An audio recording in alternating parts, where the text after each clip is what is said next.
स्वादयन्निह सर्वेषां त्रय्यन्तार्थं सुदुर्ग्रहम् स्तोत्रयामास योगीन्द्रः तं वन्दे यामुनाह्वयम् यत्पदाम्भोरुहध्यानविध्वस्ताशेषकल्मषः वस्तुतामुपयातोऽहं यामुनेयं नमामि तम्। नमो नमो यामुनाय यामुनाय नमो नमः। नमो नमो यामुनाय यामुनाय नमो नमः।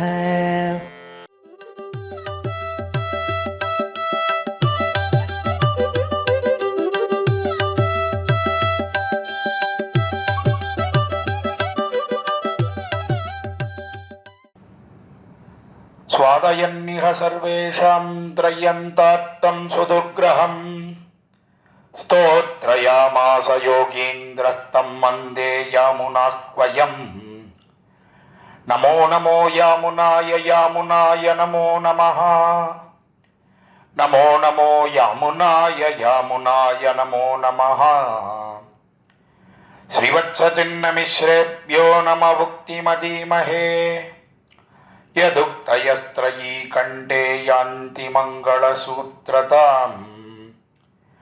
गोधूलिदूसरितकोमलकेशवेशम् गोपालबालकशतैः अनुगम्यमानम्। सायं स्वयं पशुगृहं प्रतिबन्धनात्तम् गच्छन्तमच्युतशिशुं प्रणतोऽस्मि नित्यम्। श्रीमत्यै विष्णुचित्तर्यमनोनन्दनहेतवे नन्दनन्दनसुन्दर्यै गोदायै नित्यमङ्गलम्। श्रीमते रम्यजामातृमुनीन्द्राय महात्मने श्रीरङ्गवासिने भूयात् नित्यश्रीर्नित्यमङ्गलम्। ஸ்ரீயப்பதியான சர்வேஸ்வரனாலே மயர்வரமதிநலம் அருளப் பெற்றவர்கள் ஆழ்வார்கள். அந்த ஆழ்வார்களை காட்டிலும் நம்முடைய ஆச்சாரியர்களுக்கு என்ன பெருமை என்னால், ஆழ்வார்களாலே மயர்வர மதிநலம் அருளப் பெற்றவர்கள் நம்முடைய ஆச்சாரியர்கள். அதாவது எம்பெருமான் அஜானத்தை அடியோடு போக்கி பக்தி ரூபா பண்ண ஞானத்தை ஆழ்வார்களுக்கு கொடுத்தான். அதை கொண்டு ஆழ்வார்கள் எம்பெருமானிடத்திலே ஆழங்கால் பட்டு அவன் விஷயமாக 4000 திவ்ய பிரபந்தம் என்ன கொண்டாடப்படுகிற பாசுரங்களை எல்லாம் பாடினார்கள். அது அவர்களுக்கு உண்டான பெருமை. ஆனால் அதை காட்டிலும் நம்முடைய ஆச்சாரியர்களுக்கு என்ன பெருமை என்னால், அந்த ஆழ்வார்கள் விசேஷமாக கடாட்சித்து அவர்களுடைய அருளுக்கு இலக்காக ஆனார்கள் நம்முடைய ஆச்சாரியர்கள் என்று பார்க்கிறோம். அதனால்தான் நம்முடைய சம்பிரதாய அர்த்தங்கள் எல்லாம் எப்படி பெருகித்து என்னால், நாதனுக்கு 4000 முறைத்தான் வாழியே என்று நம்மாழ்வாருடைய வாழி திருநாமத்திலே நாம் கொண்டாடுகிறோமே, அதற்கு சேர நம்மாழ்வார் அவர் 4000 பாசுரங்கள் என்ன, ரகசிய ரகசியார்த்தங்கள் என்ன, எல்லாவற்றையும் ஸ்ரீமன் நாதமுனிகளுக்கு கொடுத்தார்.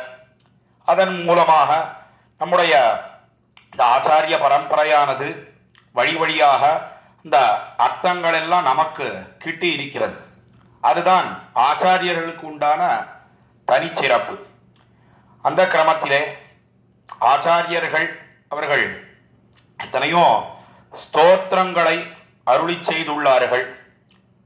அநேகமாக வடமொழியிலே ஸ்தோத்திரங்கள் என்று நாம் பார்க்கிறோம், சம்ஸ்கிருதத்திலே பார்க்கிறோம். அதற்கு சேர இந்த ஸ்தோத்திரதாரா என்கிற உபன்யாச தொடரின் கீழே பரமாச்சாரியரான ஆளவந்தார் அருளி செய்த ஸ்தோத்திர ரத்னம் என்று சொல்லக்கூடிய ஸ்தோத்திரம், அதனுடைய அர்த்த விசேஷங்களை நான் இந்த கோஷ்டியிலே அனுபவித்து வருகிறோம்.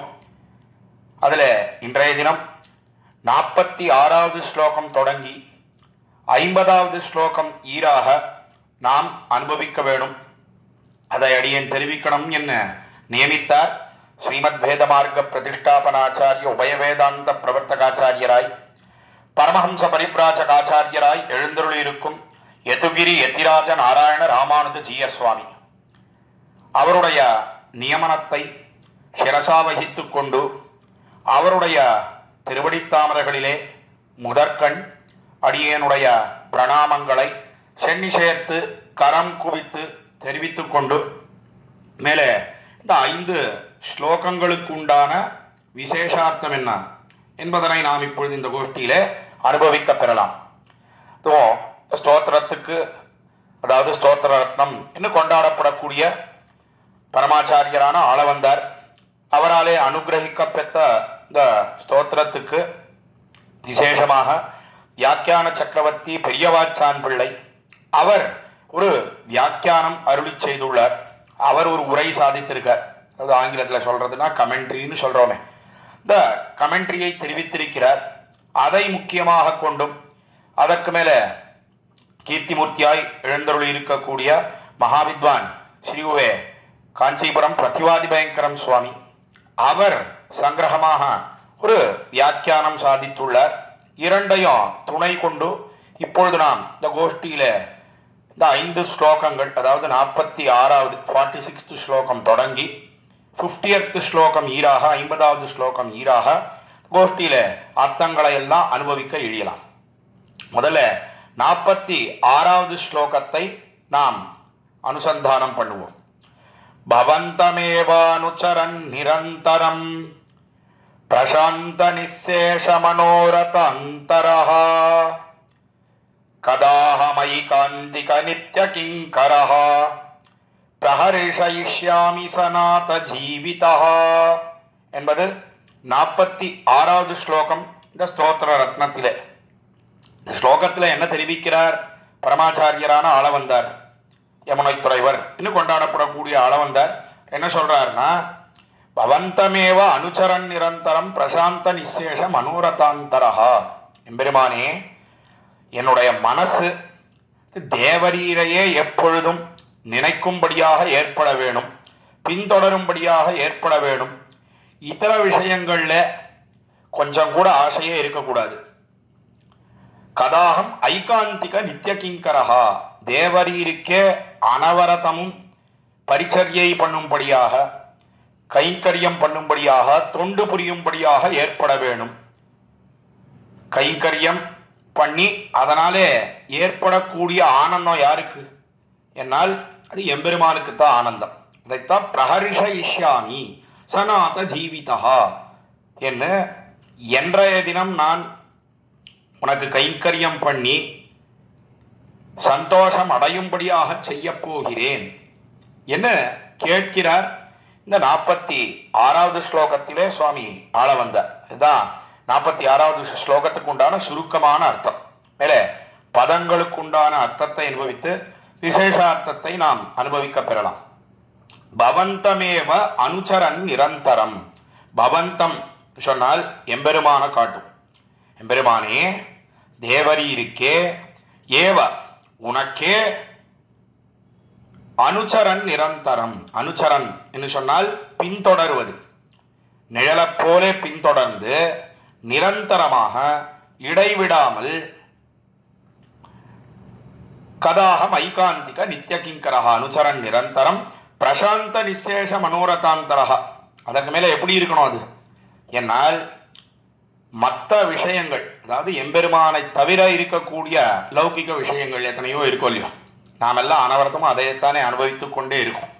அந்த விஷயங்களிலே எல்லாம் ஈடுபடாமல் பிரசாந்த நிசேஷம். நிசேஷம்னு சொன்னால் சவாசனமாக, அதில் வாசனையே இருக்கக்கூடாது.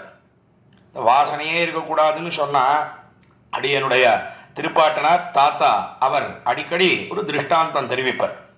அதாவது எல்லாரும் இந்த புத்தாண்டெல்லாம் வருது, நியூ இயர்னு வருது.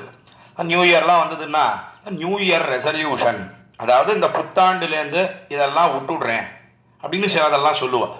முக்கியமாக காலங்காத்தால் 4 மணி 5 மணிக்கு ஒரு பானம் பண்ணுறோமே, என்ன பானம்னா எல்லாருக்கும் தெரிஞ்சது தான், காஃபி. அந்த காஃபியை விட்டுடுறேன், என்ன இந்த புத்தாண்டுலேருந்து சாப்பிடுவது கிடையாது அப்படின்னு சொல்லுவாள். சொல்லிட்டு ஒரு நாள் 2 நாள் அந்த பானம் இல்லாமல் இருப்பாள். 3ஆவது நாள் அப்படி தளி பண்ணுற கிச்சன், இந்த கிச்சனுக்கு வந்து இல்லை காஃபியெல்லாம் சாப்பிட்றதுக்கு வரல, கொஞ்சம் வாசனையை மாத்திரம் நுகர்ந்துட்டு போகிறேன், வாசனை பிடிச்சிட்டு போகிறேன் ஏன்னா ஒரு 2 நாள் சொல்லுவாள். என்ன ஏற்படும்னா அந்த வாசனை இவரை பிடிச்சிடும், அவ்வளவுதான். 2 நாள் 3 நாள் சாப்பிடாம இருப்பார். 4ஆவது நாள் அதை சாப்பிட தொடங்கிடுவார். இது எதுக்காக தெரிவிப்பார்னா, வாசனை இல்லாமல் விடணும். சவாசனமாக விடுவது என்று சொன்னால் மறுபடியும் இந்த வாசனை பிடிக்கிறதெல்லாம் கூடவே கூடாது, மறுபடியும் அதை பானம் பண்ணுவதெல்லாம் கூடாது. அதை போலே ஏற்பட வேணும். எதுக்காக சொல்ல வந்தேன்னா, பிரசாந்த நிசேஷ மனோரதாந்தரஹா. என்ன இதர விஷயங்கள்ல வாசனையே இல்லாமல் அதை விட்டு கதா அகம், அகம்னு சொன்னா நான் அர்த்தம், கதான்னு சொன்னா எப்பொழுதுன்னு அர்த்தம். என்ன கேட்கிறார்? எப்பொழுது நான் ஐகாந்திக நித்திய கிங்கரஹா. ஐகாந்திகம் என்று சொன்னால் அந்த கைங்கரியத்திலே நிரத்தனாக, ஐகாந்திக நித்திய கிங்கரஹா. கிங்கரன், கிங்கரன் சொன்னா வேலைக்காரன். யாருக்கு வேலைக்காரன்? எம்பெருமானுக்கு வேலைக்காரன். வேலைக்காரன் சொன்னா என்ன பண்ணணும்? வேலை பண்ணணும். என்ன வேலை பண்றது? எம்பெருமானுக்கு கைங்கரியம் பண்ணுவது. ஐகாந்திக நித்திய கிங்கரஹா. ஏகரூபனாக என்றைய தினம் நான் உனக்கு கைங்கரியம் பண்ண போகிறேன் என்று கேட்கிறார். நித்திய கிங்கரஹா பிரஹரிஷயிஷ்யாமி சனாத ஜீவிதா என்று பிரஹரிஷயிஷ்யாமி என்ன ஆள வந்தார் தெரிவிக்கிறார். ஆனந்தம் ஏற்படும்படியாக பண்ண போகிறேன், ஆனந்தம் அடையப் போகிறேன்னு சொல்லல, எப்பொழுதும் ஆனந்தம் ஏற்படும்படியாக செய்ய போகிறேன் என்று தெரிவிக்கிறார். இதுல சூக்ஷ்மமான சம்பிரதாய ஆட்டம் அடங்கி கிடக்கிறதுன்னு ஸ்ரீவே மகாவித்வான் காஞ்சி பிரதிவாதி பயங்கரம் சுவாமி காட்டுகிறார். அதன் மேலே நாம் அனுபவிக்கலாம். பதங்களுக்கு உண்டான அர்த்தத்தை இப்பொழுது நாம் அனுபவித்து வருகிறோம். என்ன அர்த்தம் சொல்றார் ஆளவந்தார் என்னால், என்றைய தினம் உனக்கு நான் நித்திய கைங்கரியம் பண்ணி ஆனந்தம் ஏற்படும்படியாக பண்ண போகிறேன். சனாத ஜீவிதா. என்ன அன்னைக்கு தான் நான் சத்தை அடைந்தவனாக ஆக முடியும். என்னைக்கு வாழ்ச்சி? என்ன எம்பெருமானுடைய திருவடித்தாமரைகளின் கீழே வாழ்ச்சி. மத்து என்றும் மத்து எங்கும் தாட்சி என்பதனை முக்கியமாக கொண்டு இந்த 46வது ஸ்லோகத்தை வெளியிடுகிறார் ஆளவந்தார் இந்த ஸ்தோத்திர ரத்னத்திலே. மேலே விசேஷார்த்தங்கள் தெரிவிக்கிறார் வியாக்கியான சக்கரவர்த்தி பெரியவாச்சான் பிள்ளை. அதை இப்பொழுது நாம் அனுபவிக்கலாம். கீழே 45வது ஸ்லோகத்துக்கும் இந்த ஸ்லோகத்துக்கும் உண்டான சங்கதி என்ன, தொடர்பு என்ன? ஏன்னா ஒவ்வொரு ஸ்லோகத்துக்கும் தொடர்பு காட்டின் வர சங்கதி தெரிவித்துக் கொண்டு வருகிறார் இந்த வியாக்கியானத்திலே உரையிலே சுவாமி பெரியவாச்சான் பிள்ளை. அந்த கிரமத்திலே கீழே 45வது ஸ்லோகத்தில் என்ன தெரிவித்தார்னா, அச்சிந்திய திவ்யாத்புத நித்திய யௌவன ஸ்வபாவலாவண்ய மயாமிருதோததிம். இந்த எம்பெருமான் எப்படி இருக்கான்? நான் அவனுடைய ஸ்வரூபம், ஸ்வரூபம்னு சொன்னால் தன்மை, அதாவது எம்பெருமான் விபுவா இருக்கான், எல்லா வஸ்துக்களுக்குள்ளேயும் இருக்கான். அதற்கு மேலே அவனுடைய ரூபம் வடிவழகு என்ன, அவனுடைய குணங்கள் என்ன, அதெல்லாம் எண்ணில் அடங்காதவைன்னு தெரிவித்தார். அதைத்தான் இங்க என்ன காட்டுறாருன்னா, பவந்தமேவ அனுச்சரன் நிரந்தரம் என்று தொடங்குறார் ஸ்லோகத்தை. கீழே எம்பெருமானுடைய எல்லையற்ற குணங்கள், அபாரமான வடிவழகு, அவனுடைய ஸ்வரூபம் எல்லாவற்றையும் சொன்னார் பரமாச்சாரியரான ஆளவந்தார். சொன்ன உடனே அப்ப என்ன பண்ணணும்? கைங்கரியத்தை பிரார்த்திக்கணும். அதைத்தான் இந்த ஸ்லோகத்திலே பிரார்த்திக்கிறார். பவந்தமேவா, பவந்தம் எம்பெருமானே நீ எப்படி இருக்கிறாய்? என்னால் எல்லையற்ற ஆனந்தத்தோட கூடியிருக்க. எப்படி ஆழ்வார் அருளி செய்தாரோ, ஆழ்வார் என்ன அருளி செய்தார்? என்னால் அந்த பாசுரத்தை எடுத்து உரையிலே காட்டுகிறார் வியாக்கியான சக்கரவர்த்தி பெரியவாச்சான் பிள்ளை. 7ஆம் பத்திலே 10ஆம் திருவாய்மொழி, இன்பம் பயக்கான்னு தொடங்கக்கூடிய திருவாய்மொழி. மலையாள திவ்ய தேசத்திலே திருவாரன்விளைன்னு சொல்லக்கூடிய திவ்ய தேசம். அந்த ஊருக்கு பல்லாண்டு பாடுகிறார், மங்களாசாசனம் பண்ணுகிறார் நம்மாழ்வார். அந்த பதிகத்திலே என்ன நடந்தது? ஏன்னா கீழே 7ஆம் பத்தில 9ஆம் திருவாய்மொழி, அதாவது என்னைக்கும் என்னைன்னு தொடங்கக்கூடிய திருவாய்மொழி. அந்த பதிகத்திலே ஆழ்வார் அவர் எம்பெருமானே எப்பேற்பட்ட உபகாரத்தை நீ எனக்கு பண்ணியிருக்காய், என்னை தேர்ந்தெடுத்தாயே, என்னை கொண்டு இந்த திருவாய்மொழி பாடும்படியாக பண்ணினாயே, உனக்கு நான் என்ன கைமுதல் பண்ண போறேன், என்ன கைமாறு பண்ண போறேன், என்னிடத்துல ஒண்ணுமே இல்லையே. உனக்கு பிரத்யுபகாரம் பண்ணுவதற்கு, அதாவது பதில் உதவி செய்வதற்கு, கிராட்டிடியூட்னு சொல்றோமே ஆங்கிலத்தில், அந்த கிராட்டிடியூட் இருக்கணும். அதற்கு மேலே இப்படி பண்ணினாயே, எனக்கு பெரிய உதவி பண்ணினாயே, உபகாரம் பண்ணினாயே, பெரிய ஹெல்ப் பண்ணாயே, அதுக்கு நான் என்ன பதிலுக்கு ஒரு ஹெல்ப் பண்ண போறேன் உனக்கு என்ன. ஆழ்வார் 7ஆம் பத்திலே 9ஆம் திருவாய்மொழியிலே பாரித்தான். உடனே பார்த்தான், திருவாரன்விளை எம்பெருமான் பார்த்தான். ஓய் ஆழ்வீர், நீ ஏன் இவ்வளவு கஷ்டப்படுறீர், ஓய் என்ன பிரத்யுபகாரம் பண்றது, எப்படி பதில் உதவி பண்ண போறேன்லாம் சொல்றியே, அதெல்லாம் ஒன்றும் வேண்டாம். உனக்கு சுலபமாக நான் ஒரு வழியை சொல்றேன். நீர் ஒன்று பண்ணும், நேரம் புறப்பட்டு திருவாரன்விளைன்னு சொல்லக்கூடிய திவ்ய தேசத்துக்கு வார். அவ்விடத்திலே திருவனந்த ஆழ்வான் என்ன, நாச்சிமார் என்ன, எல்லாரோடையும் நாம் கூடி இருக்கோம். எப்படி பரமபதத்திலே எழுந்திரு இருக்கிறோமோ அதே போல திருவாரன்விளைன்னு சொல்லக்கூடிய திவ்ய தேசத்திலே நாம் வீத்திருக்கிறோம். திருவனந்த ஆழ்வானின் மேலே, அதாவது ஆதிசேஷன் பாம்பு, அந்த திருவனந்த ஆழ்வான் ஆதிசேஷனின் மேலே நாச்சிமாரோட கூடியிருக்கோம். அவ்விடத்தேர வாரும், அங்க வாரும் ஓய் ஆழ்வியே, அங்க வந்து பிரத்யுபகாரம் தானே பண்ணணும். நீ என்ன ஆசைப்படுறீர், ஏன் வருத்தப்படுறீர்னா, ஏன் இப்படி கிடந்து அல்லாடுறீர்னா, நமக்கு எப்படி கைமுதல் பண்றது, கைமாறு பண்ணுகிறது, கைமுதல் ஒண்ணுமே இல்லை, கைமாறு எப்படி பண்றதுன்னு நீர் நினைக்கிறீர். அப்படி உதவி பண்ண வேண்டுமே ஆனால் நீ திருவாரன்விளைக்கு வாரும். அந்த திருவாரன்விளையில நாம் வீத்திருக்கிறோம், அங்க வந்து திருவாய்மொழியை பாடும் நம்ம முன்னாடி. அதுதான் நீர் பண்ணக்கூடிய பிரத்யுபகாரம் என்ன எம்பெருமான் தெரிவித்தான். மேலும் என்ன தெரியுமா ஆழ்வீர், உமக்கு தெரியுமோ இல்லையோ, ஸ்ரீராமாயணம், அந்த ஸ்ரீராமாயணத்தை நாமே கேட்டோம். செம்பவள திரள்வாய் தன் சரித கேட்டான் என்ன, உலகுய்ய திருவயிறுவாய் தமக்கள் செம்பவள திரள்வாய் தன் சரித கேட்டான் என்ன. எம்பெருமான் சக்கரவர்த்தி திருமகனாக ராமனாக அவதரித்த காலத்திலே தன்னுடைய புதல்வர்களாக இருக்கக்கூடிய லவகுஷர்கள் 2 பேரும் கானம் பண்ண எம்பெருமான் அக்காலத்திலே ஸ்ரீராமாயணத்தை நன்னா கேட்டான், தலைய துலுக்கி துலுக்கி கேட்டான். என்ன ஆச்சரியமா இருக்கு. வால்மீகி பகவான் அவர் ஆதிகாவியம்னு சொல்லக்கூடிய ஸ்ரீராமாயணத்தை ஏற்றி உள்ளாரே, அதை அந்த 2 குழந்தைகளும் நன்னா கத்துண்டு நன்னா பாடினா அக்காலத்திலே. ஆனா ஒரே ஒரு குறை அங்க இருந்தது. என்ன குறை இருந்தது சக்கரவர்த்தி திருமகனுக்கு ராமபிரானுக்கு? ஏன்னா பக்கத்துல சீதை இல்லை.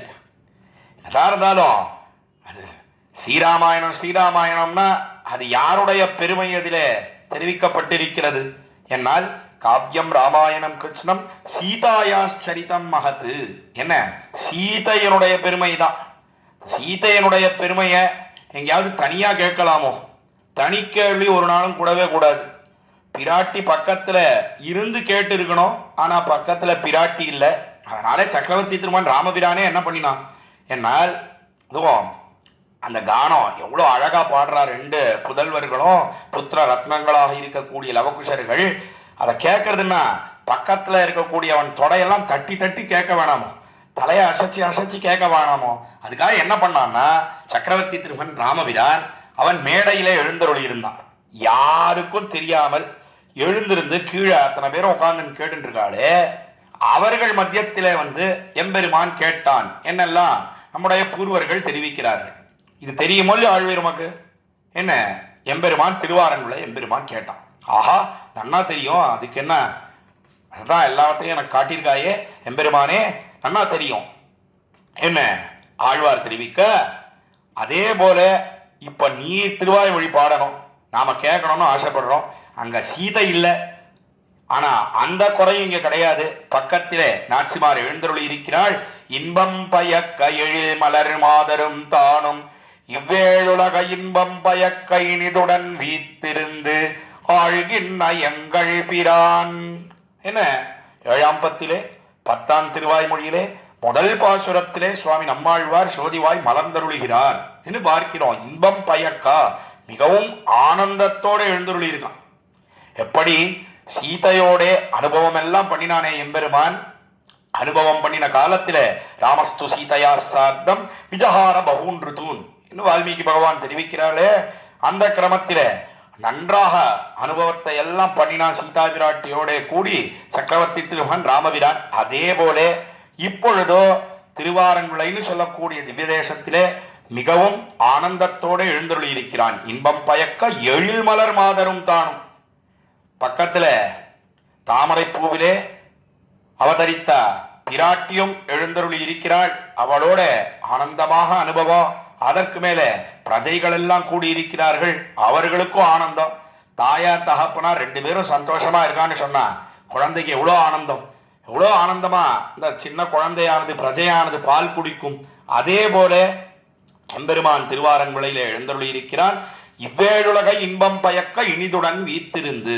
இந்த 7 உலகை இன்பம் பயக்கா இன்பம் பயக்கும்படியாக இனிதுடன் வீத்திருந்து எழுந்தருளி இருக்கிறான் எம்பெருமான். ஆழ்கின்ற எங்கள் பிரான் எனக்கு எப்பேற்பட்ட உபகாரத்தை பண்ணி இருக்கிறான் ஆழ்வார் கொண்டாடுகிறார். ஆஹா, என்ன ஆச்சரியம்! எம்பெருமான் நம்ம மூலமா திருவாய்மொழி பாடினது மாத்திரமல்லாமல் அந்த திருவாய்மொழியும் கேட்கணும்னு நினைக்கிறானே, நாம பாடி அதை செவிமடுக்க வேணும் என்று எம்பெருமான் நினைக்கிறானே, இது என்ன ஆச்சரியம்! எப்பேற்பட்ட பெரிய பாக்கியம் நமக்கு கிட்டி இருக்கிறது என்று ஆழ்வார் கொண்டாடுகிறார். அதைத்தான் திருவுள்ளத்திலே கொண்டு ஆள வந்தாரிங்க என்ன தெரிவிக்கிறார் என்னால் பவந்தம். என்ன எம்பெருமான் தேவரீருக்கு, தேவரீர் எப்படி இருக்கிறீர் என்னால் பவந்தமேவா. என்ன தேவரீர் எல்லையற்ற ஆனந்தத்தோடே கூடியிருக்கிறீர் என்ன ஆளவந்தார் இந்த ஸ்லோகத்திலே தெரிவிக்கிறார். பவந்தமேவா ஏவா சொன்னால் தேவரீருக்கே உமக்கே நாம் ஆட்செய்வோம் என்று ஆண்டாள் தெரிவித்தாலே, அந்த கிரமத்தில் எல்லா விதமான கைங்கரியங்களும் உமக்கே பண்ணும்படியாக ஏற்பட வேணும். அதுவும் எப்படி பண்ணணும்னா நிரந்தரம் இடைவிடாமல் தேவரீருக்கு கைங்கரியம் பண்ண வேணும் என்று தெரிவித்தார். இதுக்கும் வியாக்கியானத்தில் எப்படி பவந்தம் என்பதற்கு இன்பம் பயக்கா என்கிற பாசுரத்தை எடுத்து உதாகரித்தாரோ வியாக்கியாதா உரையாசிரியர், அதே போல ஏவா என்பதற்கும் ஆழ்வார் பாசுரத்தை தான் எடுத்து காட்டுறார் வியாக்கியான சக்கரவர்த்தி பெரியவாச்சான் பிள்ளை. அது எந்த பாசுரம்? 2ஆம் பத்தில 9ஆம் திருவாய்மொழி, எம்மா வீடுன்னு தொடங்கக்கூடிய திருவாய்மொழி. அந்த திருவாய்மொழியில 4ஆம் பாசுரத்திலே தனக்கேயாக எனக் கொள்ளு மீதே எனக்கே ஆட்செய்ய காலத்துமின்னு என் மனக்கே வந்து இடவீடின் நீ மண்ணி தனக்கேயாக எனக் கொள்ளு மீதே எனக்கே கண்ணனையான்கொள் சிறப்பே என ஆழ்வார் தெரிவிக்கிறார். மிகவும் உயர்ந்த பாசுரம். எம்மா வீட்டில் எம்மா வீடு என்று கொண்டாடப்படக்கூடிய பாசுரம். மிகவும் ரகசியமாக இருக்கக்கூடிய பாசுரம். எதனாலே ரகசியமாக இருக்கக்கூடியது என்னால் இந்த பதிகத்திலே ஆழ்வார் புருஷார்த்த நிஷ்கர்ஷம் பண்ணுகிறார் என்று காட்டினார்கள். அது புருஷார்த்தம் புருஷார்த்தம்னு சொன்னா பலம். புருஷன் அதாவது ஒருத்தன் எதை அர்த்திக்கிறானோ ஆசைப்படுகிறானோ அதற்குத்தான் புருஷார்த்தம் என்று பெயர். அதாவது லாபம், பேரு, பயன். புருஷார்த்தம் சொன்னா எல்லாம் ஒரே அர்த்தத்தை தான் காட்டக்கூடியது. அது பரம புருஷார்த்தம். இது ஏன்னா பரமபதம், அந்த பரமபதம் வேணும்னு தான் எல்லாரும் ஆசைப்படுறோம்.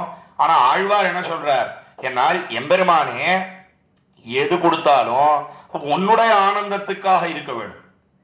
நீ பரமபதம் கொடுத்தாலும் பரவாயில்லை, நரகத்துல தள்ளினாலும் பரவாயில்லை, ஸ்வர்க்கத்தில வைத்தாலும் பரவாயில்லை, இந்த லோகத்தில் இருந்தாலும் பரவாயில்லை, எப்படி வேணாலும் ஆக கடவுது. ஆனா கொடுக்கறச்சே முக்கியமா என்ன வேணும் என்னால் அது உன்னுடைய ஆனந்தத்துக்காக இருக்கணும். இல்லைன்னா பிரயோஜனம் கிடையாது. ஏதோ எம்பெருமான் வந்தான். எம்பெருமான் வந்து என்ன பண்ணான்னா, ஓய் ஆழ்வீர் உனக்கு மோட்சம் கொடுக்கிறோம், சம்சாரத்திலிருந்து விடுதலை அளிக்கிறோம் அப்படின்னு எம்பெருமான் சொன்னான். சொன்ன உடனே ஆழ்வார் கேட்டார், எம்பெருமானே எதுக்காக நீ எனக்கு மோட்சம் கொடுக்குறேன் கேட்டார். கேட்ட உடனே எம்பெருமான் பார்த்தான், என்ன ஆழ்வீர் இத்தனை காலமா மோட்சம் குடு குடுன்னு உயிரை வாங்கினீர், நலவந்தமில்லதோர் நாடு புகுவீர், அடியாறுகள் குழாங்களை உடன் கூடுவது என்னுகொலோ, இப்படிதானே சொல்லின்னு வந்திருக்கேன். பரமபதம் வேணும் வேணும்னு கேட்டீர். இன்னைக்கு என்னவோ கொடுக்குறேன்னு வந்தா எதுக்காக பரமபதம் கொடுக்குறேன்னு கேட்குறீங்க. இப்படி தானே உயிரை வாங்கினீர், இந்தாரம் வாங்கிட்டு தொலை என்ன எம்பெருமான் தெரிவித்தான். தெரிவித்த உடனே ஆழ்வார் பார்த்தார். அது என்னவோ நான் கேட்டேன்றதுக்காக வேண்டாம் விருப்பா பரமதத்தை கொடுக்குறியா, அப்படிப்பட்ட பரமதம் நமக்கு வேண்டவே வேண்டாம் என்று ஆழ்வார் தெரிவித்தார். தெரிவித்துதான் எதை இவ்விடத்துல வெளியிட்டார். என்னால் எது கொடுத்தாலும் அது உன்னுடைய ஆனந்தத்துக்காக இருக்க வேணும் என்ன ஆழ்வார் தெரிவித்து, எனக்கே ஆட்சை எக்காலத்துமென்னு எம்பெருமானே நீ என்னை கூப்பிட்டு அழைக்கணும். அழைத்து என்ன சொல்லணும் தெரியுமா, எனக்கே ஆட்சை, எக்காலத்தும் எனக்கே ஆட்சை, சர்வ காலத்திலேயும் ஆழ்வீர் நீ நமக்கே கைங்கரியம் பண்ண வேணும் என்று தெரிவித்து, எக்காலத்தும் என்ன என் மனக்கே வந்து இடவீடின் மன்னி, என்னுடைய மனத்துக்குள்ளே வந்து விட வேணும். இடைவீடின் மன்னி ஸ்தாவர பிரதிஷ்டையாக மனசிலேந்து திரும்பி வெள்ள போகாமல் இடைவிடாமல் அவ்விடத்திலேயே பொருந்தி வர்த்திக்க வேணும். வர்த்தித்து தனக்கேயாக என கொள்ளுமீதே, இதுதான் ரொம்ப முக்கியம், மிகவும் ரகசியமாக இருக்கக்கூடிய அர்த்தம். அதைத்தான் இங்க எடுத்து மேற்கோளாக காட்டினார். பவந்தமேவா அனுச்சரன், பவந்தமேவா என்கிற இடத்துல ஏவா என்கிற இடத்துல தனக்கேயாக என கொள்ளுமீதே என வியாக்கியான சக்கரவர்த்தி பெரியவாச்சான் பிள்ளை தம்முடைய உரையிலே எடுத்து காட்டுகிறார். என்ன அர்த்தம் என்னால், எப்படி இந்த மாலை என்ன சந்தனம் இல்லை அதெல்லாம் எம்பெருமானுக்கு சாத்தினா அது எங்கேயாவது ஆனந்தப்படுகிறதோ, ஆனந்தப்படுவது கிடையாது. இந்த அச்சித்துன்னு சொன்னா அச்சித் பதார்த்தங்கள் அவைகளுக்கெல்லாம் ஞானம் கிடையாது. எம்பெருமானுக்கே உபயோகப்படுகிறதோ அதை போலே நாம் உபயோகப்பட வேணும். ஆனா ஒன்னே ஒண்ணு என்னன்னா, அந்த ஞானம் இல்லாத ஜட பதார்த்தத்துக்கும் ஞானத்தோட கூடின இந்த ஜீவாத்மாவுக்கும் என்ன வாசி? எதுக்கா இந்த ஞானம் என்னால், எம்பெருமான் அவனுக்கு நாம் கைங்கரியம் பண்ண, அதனாலே அவனுக்கு ஆனந்தம் ஏற்பட, சந்தோஷம் ஏற்பட, அந்த சந்தோஷத்தை பார்த்து ஆனந்தப்படுவதற்குத்தான் நமக்கு ஞானம் இருக்கு, நமக்கு சைத்தன்யம் இருக்கே ஒழிய நமக்குன்னு தனிப்பட்ட ஆனந்தம் கிடையாது. இதைத்தான் தனக்கேயாக என கொள்ளு நீதே, உன்னுடைய ஆனந்தத்துக்காக கைங்கரியம் கொள்ள வேணும்னு நேர எம்பெருமானுடைய முகத்தை பார்த்து பேசுறார் ஆழ்வார். ஆனா முகத்தை மாற வைத்து பாசுரம் பாடுறார். அதாவது பாசுரம் எப்படி அமைஞ்சிருக்குன்னா, உனக்கேயாக என கொள்ளு மீதேன்னு சொல்லலை. கீழே இந்த எம்மா வீடுன்ற பதிகத்திலே பிரசங்காது தெரிவிக்கிறேன். 2ஆம் பத்தில 9ஆம் திருவாய்மொழியிலே எம்மா வீடுங்கிற முதல் பாசுரம், எம்மா வீட்டு திறமும் செப்பம், அவ்விடத்துல எல்லாம் ஆழ்வார் எப்படி பாசுரம் பாடினார்னா, நேர எம்பெருமானை பார்த்து பாசுரம் பாடுறார். நின் அம்மா என்னெல்லாம் நேர பார்த்து முன்னிலையாக பாசுரம் பாடுகிறார். ஆனா இப்ப என்ன பண்றார் என்னால், உனக்கேயாகன்னு சொல்லல, தனக்கேயாகன்னு படற்கையாக பாசுரம் பாடுகிறார். அதாவது முகத்தை மாற வைத்துக் கொண்டு பாசுரம் பாடுகிறார். எதனாலே ஏன்னா, எம்பெருமானை பார்த்தா அந்த அழகில ஈடுபட்டா அந்த விவசாயம் குலையும் என்கிற காரணத்தினாலே யாவது ஈடுபட்டுட்டா என்ன பண்றது என்ன அவர் மாற வைத்து பாசுரம் பாடுகிறார் என்ன தெரிவித்தார்கள். அவ்விடத்துல வியாக்கியாதாக்கள், உரையாசிரியர்கள் அதை திருவுள்ளத்திலே கொண்டு தான் இங்க ஸ்லோகத்திலே பரமாச்சாரியரான ஆளவந்தார் என்ன தெரிவிக்கிறார் என்னால், பவந்தமேவானுச்சரன் நிரந்தரம், எம்பெருமானே எல்லையற்ற ஆனந்தத்தோட கூடியிருக்கிறாய் நீ, உன்னுடைய ஆனந்தத்துக்காகவே நான் உன்னை பின்தொடரணும். எப்படி பின்தொடரணும் என்னால், அனுச்சரன் நிரந்தரம், அனுச்சரன்னு சொன்ன, அனுச்சரன்னு சொன்னா இப்படி நிழலானது பின்தொடர்கிறதோ அதை போல பின்தொடர்ந்து எல்லா விதமான கைங்கரியங்களையும் பண்ணணும். யார் பண்ணினான்? அக்காலத்துல ஆதிசேஷனுடைய அபராவதாரமாக திருவதரித்த இளைய பெருமாள் லக்ஷ்மணன், அவன் தான் இதே வார்த்தை அனுச்சரன்னு சொன்னான். அதாவது காட்டுக்கு புறப்பட்டான் சக்கரவர்த்தி திருமகன் ராமபிரான். புறப்பட்ட காலத்துல சீதையே வர வேண்டான்னு முதல்ல சொன்னான். சொல்லிட்டோம் லக்ஷ்மணன் அவன் வேற குடு குடு குடுன்னு புறப்பட்டான் காட்டுக்கு. அவனை பார்த்துட்டோம் இங்கே நில்லுன்னு சக்கரவர்த்தி திருமகன் தெரிவித்தான். சொன்ன உடனே ஓன்னு கூப்பாடு போடுறான் லக்ஷ்மணன். குருஷ்வமாமனுச்சரன் வைதர்ணியம் நேக வித்யதே கிருதார்த்தோகம் பவிஷ்யாமி தவச்சாத்த பிரகல்பியதே. என்ன காலத்துல ஒரு ஸ்லோகம் அருளி செய்தான் இளைய பெருமாள் லக்ஷ்மணன் சக்கரவர்த்தி திருமகன் ராமபிரானை பார்த்து. அவன் இங்கேயே நில்லுன்னு சொன்ன உடனே வேறுபட்டான் லக்ஷ்மணன். அவ்வளவுதான், நான் முடிஞ்சே போயிட்டேன், என்னுடைய பிராணனே போயிடுதுன்னு சொன்னான். ராமன் பார்த்தான், என்னடா உன்னை இங்கேயே நில்லுன்னு தானே சொன்னேன், அதனால பிராணன் போயிடுமா என்று கேட்டாள். குருஷ்வமாமனு சரண், நில் என்ன குருஷ்வா என்றானிரே இன்னும் உரையாசிரியர்கள் காட்டுகிறார்கள். ஆமா, பிராணன் போயிடும். ஏன்னா இவன் எப்படி இருக்கான் என்னால் தயரதன் பெத்த மரதக மணித்தடம், ஒரு பெரிய ஏரி. இந்த ஏரியில ஒரு மீனை போல இருக்கிறான் லக்ஷ்மணன். மீனானது எப்படி ஜலத்தை விட்டு பிரிந்தால் பிராணனை விட்டு விடுமோ, உயிரை விட்டு விடுமோ, அதே போலத்தான் லக்ஷ்மணன் சொல்லக்கூடிய மீன், ராமன் சொல்லக்கூடிய ஒரு பெரிய ஏரி விட்டு பிரிஞ்சானா அவனுக்கு பிராணன் போயிடும்.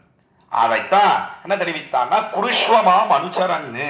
எவரீர் என்ன பண்ணணும் என்னால் தேவரீரை பின்தொடர்ந்து வரும்படியாக தேவரீர் ஆணை பிறப்பிக்க வேணும், உத்தரவிட வேணும். மாம் அனுச்சரன், லக்ஷ்மணா எப்படி என்னுடைய நிழலானது என்னை பின்தொடர்ந்து வருகிறதோ அதை போல வருவாயாக. அதுவும் என்ன சொன்னான்னா, உன்னுடைய நிழலை பார்த்துட்டு எங்கேயாவது என்னை பின்தொடராதேன்னு சொல்ல முடியுமோ உம்மாலே? சொல்ல முடியாதோ இல்லையோ, அதே போலத்தான் என்னை சொல்ல வேணும் என்ன அக்காலத்தில் லக்ஷ்மணன் தெரிவித்து மாம் அனுச்சரன்னு வைதர்மியம் நேக வித்யதே. இதுல எந்த ஒரு தர்மத்துக்கு ஹானியையும் நாம் பார்க்கவில்லை. உம்மை பின்தொடர்ந்து வருகிறபடினாலே தர்மத்துக்கு ஏதாவது வாட்டம் ஏற்படுமா? ஒரு நாளும் எந்த வாட்டமும் ஏற்படுற மாதிரி எனக்கு தெரியல. வைதர்மியம் நேக வித்யதே, அது மாத்திரமன்னு கிருதார்த்தோகம் பவிஷ்யாமி, நான் பண்ண வேண்டிய காரியத்தை பண்ணவனாக ஆகுவேன். அது என்ன பண்ண வேண்டிய காரியம் என்ன? அகம் சர்வம் கரிஷ்யாமின்னு சொல்லக்கூடிய எல்லா கைங்கரியங்களும் தான். 14 ஆண்டு தனி ஒருத்தனாக இருந்து சர்வவிதமான கைங்கரியங்களையும் சக்கரவர்த்தி திருமகன் ராமபிரானுக்கு பண்ணினானே லக்ஷ்மணன், அதுதான் அவனுக்கு வேணும். அதனால அதை பண்ணவனாக ஆவேன். கிருதார்த்தோகம் பவிஷ்யாமி தவச்சாத்த பிரகல்பதே. தேவரீருக்கும் இஷ்டம் சித்திக்கும். அது என்ன இஷ்டம்னா கைங்கரியம் பண்ணுவது. இந்த கைங்கரியத்தை அடியனிடத்திலே தேவரீரும் பெறும் என்ன அக்காலத்தில் தெரிவித்தான் இளைய பெருமாள்.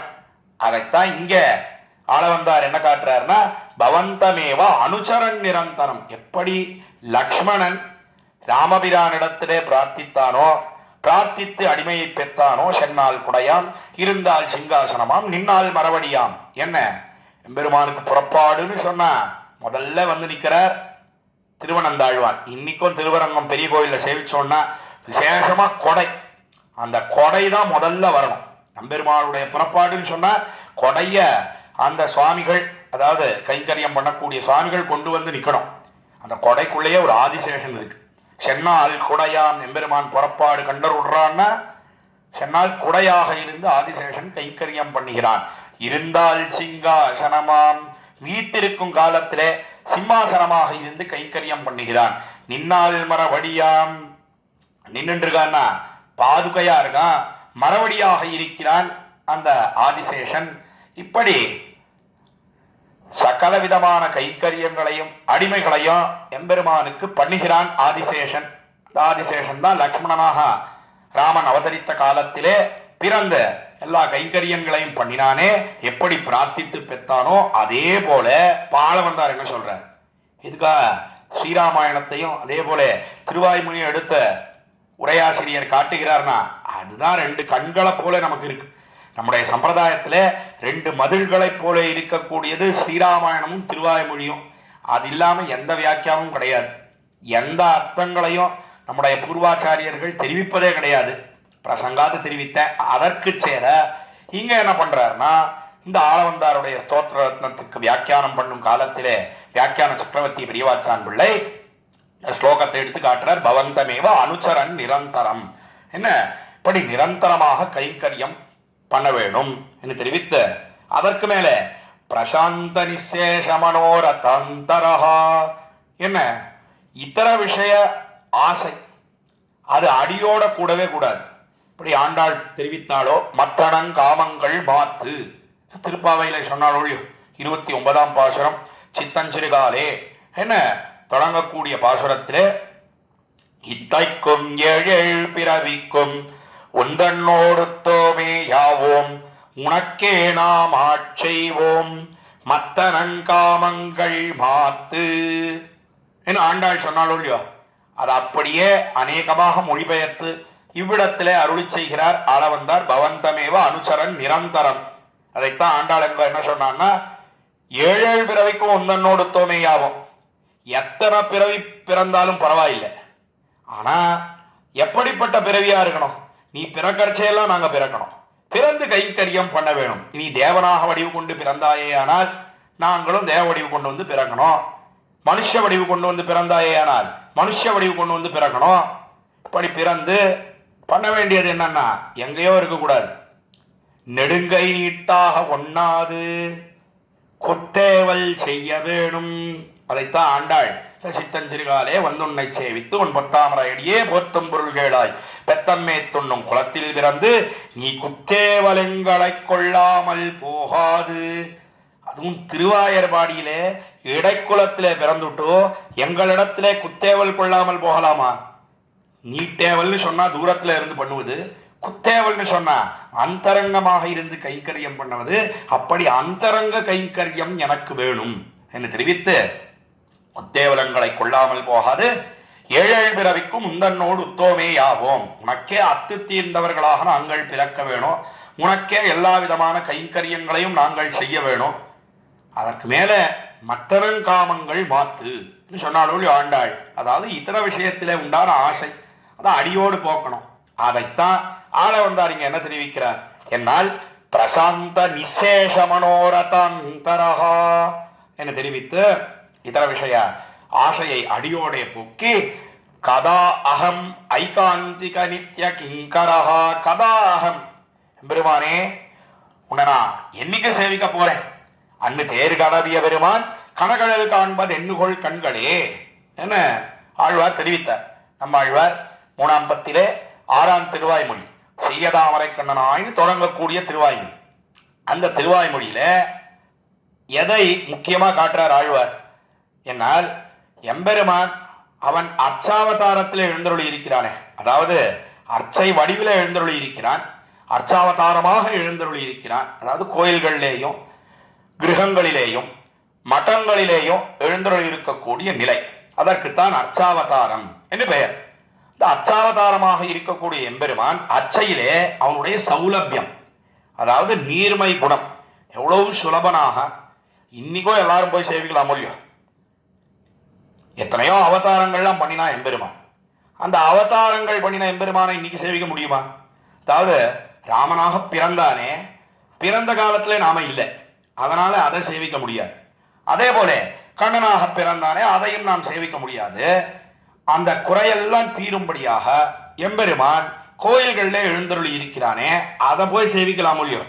அதைத்தான் என்ன தெரிவிக்கிறார் ஆழ்வார் என்னால் அந்த அர்ச்சாவதாரத்திலே உண்டான சௌலபியம் அதை தெரிவித்து வருகிறார். செய்யதாமரை கண்ணனாய் எய்தும் அவருக்கு இந்நிலத்தில் அர்ச்சாவதாரம் எளிதென் நான் என்ன திருவாய்மொழியின் உத்தந்தாதியிலே சுவாமி மணவாள மாமுனிகள் இந்த திருவாய்மொழிக்கு சாரப்பாசுரத்தை அனுகிரகிக்கிறார். அர்ச்சாவதாரத்தில் மிகவும் சுலபனாக எம்பெருமான் எழுந்தருளி இருக்கிறான்னு சொல்றாரு. அதுல 10ஆம் பாசுரத்தில் ஆழ்வார் என்ன தெரிவிக்கிறார் என்னால் அன்னு தேரு கடவிய பெருமான் கனகழல் காண்பதென்னுகொள் கண்களே என்ன எம்பெருமான் இப்படி அர்ச்சாவதாரத்திலாம் எழுந்தருளி இருக்கிறான். அந்த நீர்மையெல்லாம் வரிசையா சொல்லிட்டு வர, ஆனா ஆழ்வார் எதிலே ஆழங்கால் பட்டு இருப்பார் என்னால் நம்ம ஆழ்வார்னு சொன்னா அவர் கிருஷ்ணாவதாரத்திலே தான் ஆழங்கால் படுவர். அதனால மறுபடியும் கிருஷ்ணாவதாரத்தையே வந்துவிட்டார். எம்பெருமானே நீ அன்னைக்கு கிருஷ்ணனாக அவதரித்து அந்த பாண்டவர்களுக்காக 5 பேருக்காக எத்தனை காரியங்கள் பண்ணினாய். கடல் வண்ணன் கண்ணன் வெள்ளவர் கருமாணிக்கம் எனதாருயிர் படவரவனை கிடந்த பரஞ்சுடர் பண்டு நூத்துவர் அடவரும் படமங்க ஐவருகட்காகி வெஞ்சமத்து பண்டு நூத்துவர் 100 பேர் கொண்ட சேனை துரியோதனாதிகள் இருந்தார்கள். அந்த 100 வரை ஐவர்கட்காகி வெஞ்சமத்து அவர்களை எல்லாம் முடித்து அன்னு தேர் கடவிய பெருமான்.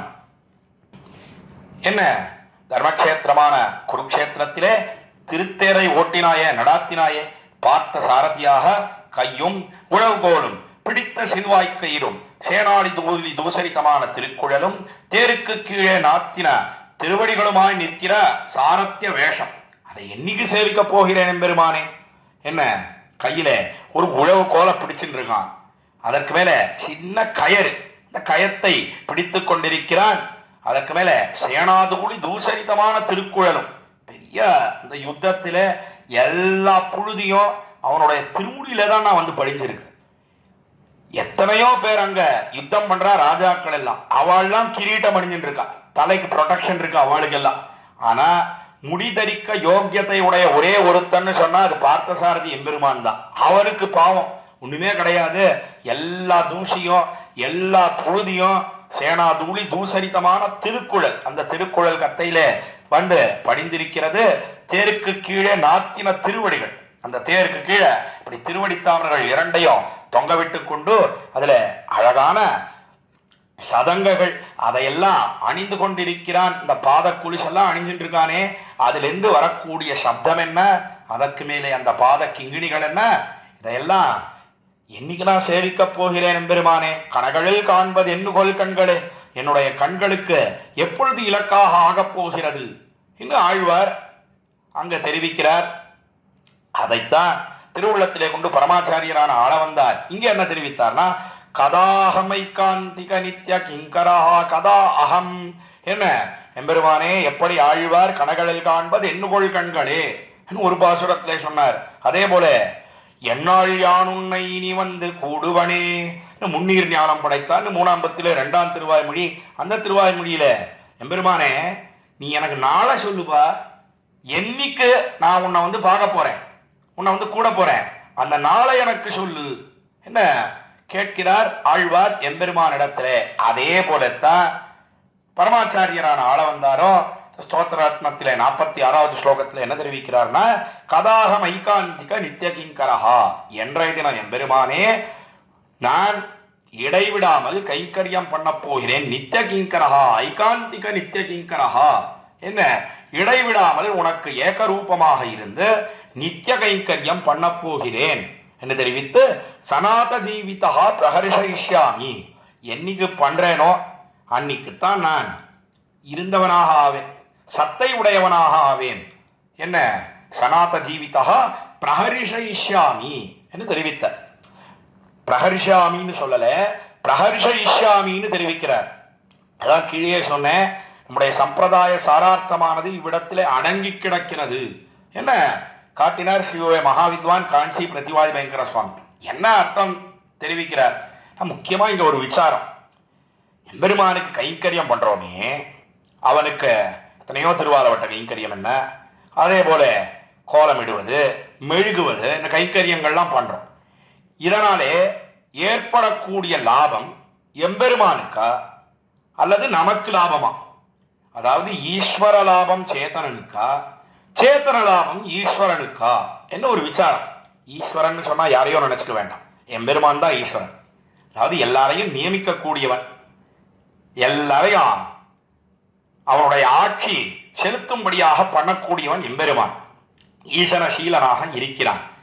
அவனுக்கு லாபமா நமக்கு லாபமா கேட்டா சாதாரணமா எல்லாரும் என்ன சொல்லுவா, நமக்கு தானே லாபம்.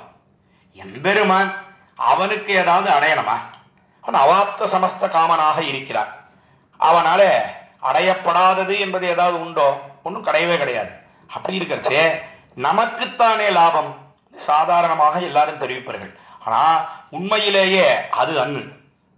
என்ன அர்த்தம் என்னால் எம்பெருமான் தான் எதை ஆசைப்படுறான் என்னால் சமஹாத்மா சுதுர்லபகா, நீயே வேணும்னு ஒருத்தன் கேட்க மாட்டானே, கேட்கவே மாட்டேன்றானே. எம்பெருமான் அவன் பாதித்து கொண்டு இருக்கிறபடினாலே உண்மையிலேயே லாபம் யாருக்கு? எம்பெருமானுக்குத்தான் லாபம். அதைத்தான் பிரஹர்ஷயிஷ்யாமி என்று இவ்விடத்துல தெரிவித்தார். அதாவது எம்பெருமானே உனக்கு கைக்கரியம் பண்ணி ஆனந்தம் அடையும்படியாக நான் எப்பொழுது பண்ண போகிறேன் என்ன தெரிவிக்கிறார். அதைத்தான் சுவாமி எம்பெருமானாரும் வெளியிடுகிறார். என்ன பார்க்கிறோம்? தம்முடைய ஸ்ரீபாஷ்யத்திலே முடிவிலே என்ன தெரிவிக்கிறார்னா, நச்ச பரமபுருஷா சத்திய சங்கல்பா அத்தியர்த்த பிரியம் ஞானினம் லப்துவா கதாஜித் ஆவர்த்தயிஷ்யதி. என்ன அவ்விடத்துல முடிக்கிறார். ஞானினம் லப்துவான்னு சொல்றார் அங்க.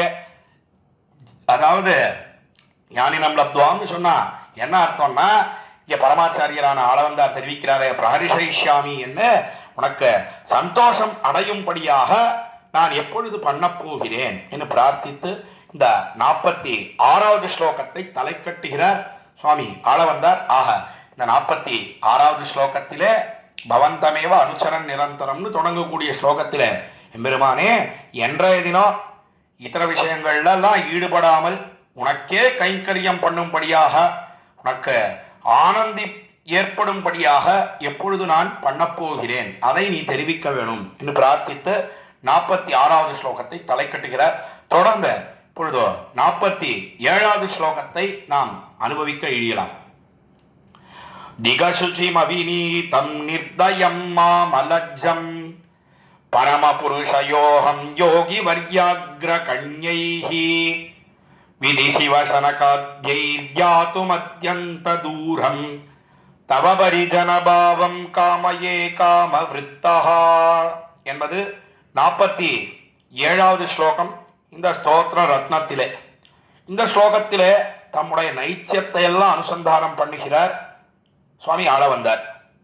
அதாவது எம்பெருமானே பரமபுருஷா, பரமபுருஷா என்று சொன்னால் எம்பெருமானே புருஷர்களுக்குள்ளே உத்தமனே புருஷோத்தமனே என்ன அழைத்து, நான் எப்படி இருக்கேன்?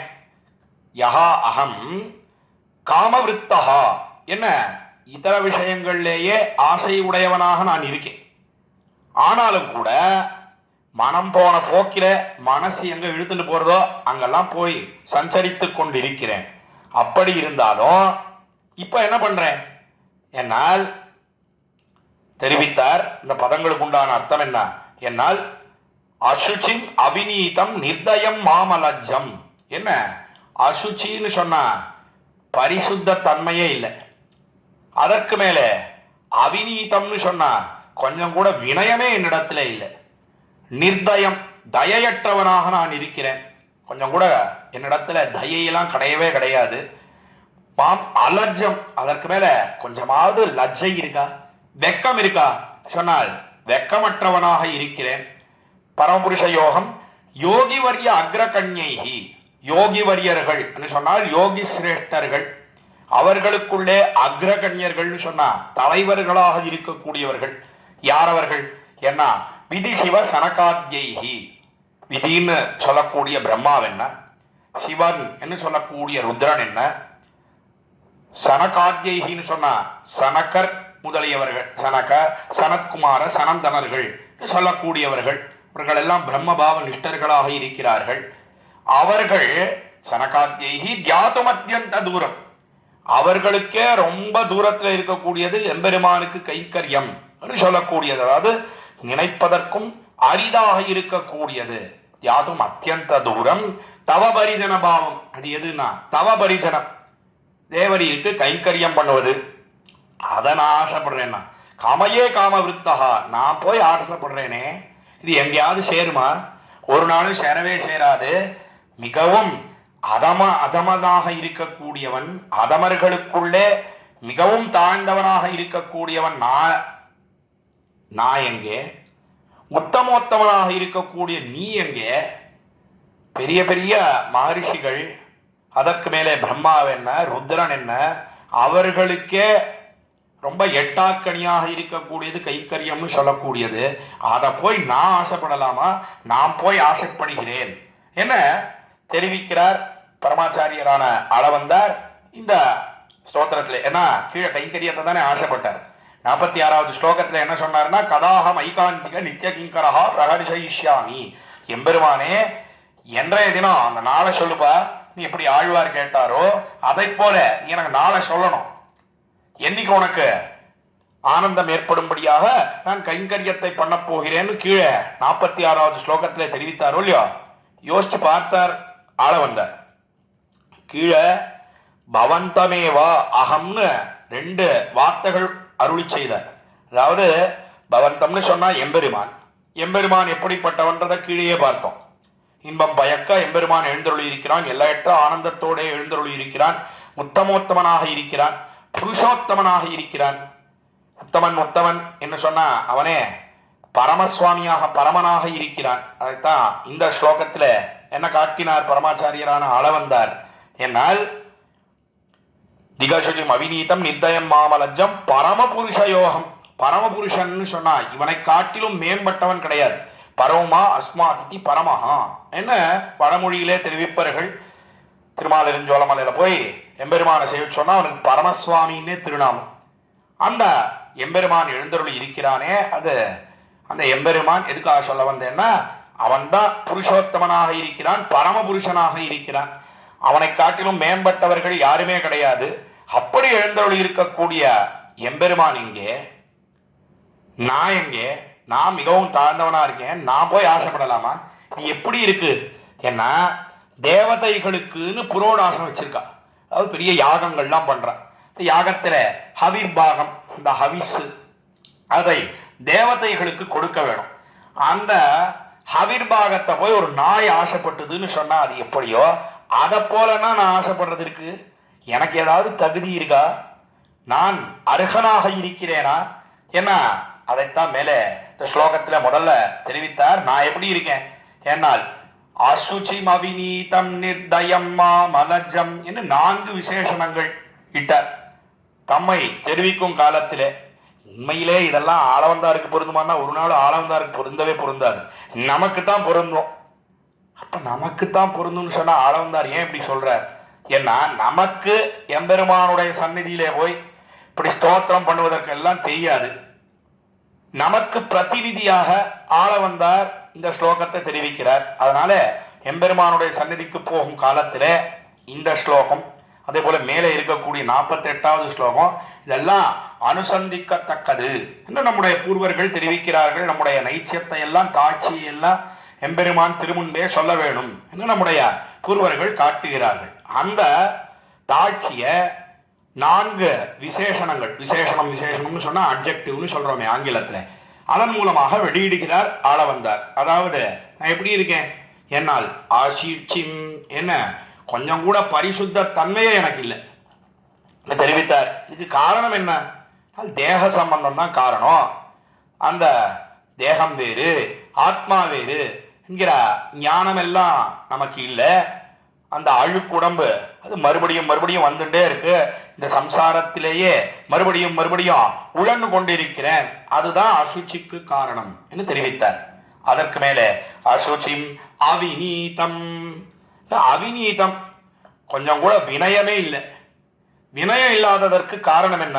இப்படி முதல்ல எனக்கு இந்த ஞானமே இல்லை, தேகாத்ம விவேக ஞானமே இல்லைன்னு சொன்னார். தேகாத்ம விவேக ஞானம் அறிவு இல்லாததற்கு காரணம் என்ன?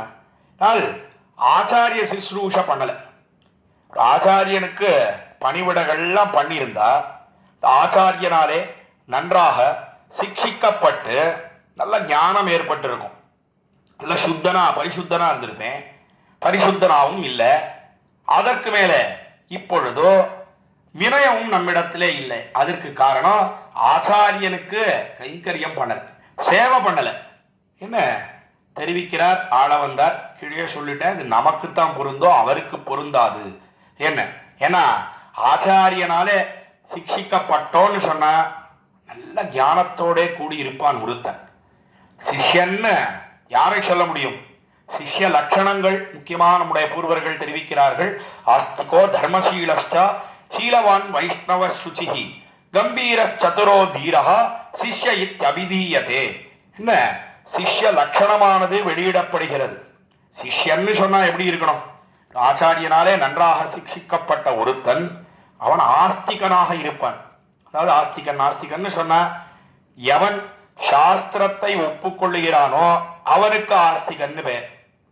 எவன் சாஸ்திரத்தை ஒப்புக்கொள்ளலையோ அவனுக்கு நாஸ்திகன்னு பேர். இடத்துல சாஸ்திரம்னு சொன்னா எதை காட்டும்னா வேதம் தான். வேதாத் சாஸ்திரம் பரம் நாஸ்தி. வேதத்தை காட்டிலும் ஒரு உயர்ந்த சாஸ்திரம் கிடையாது.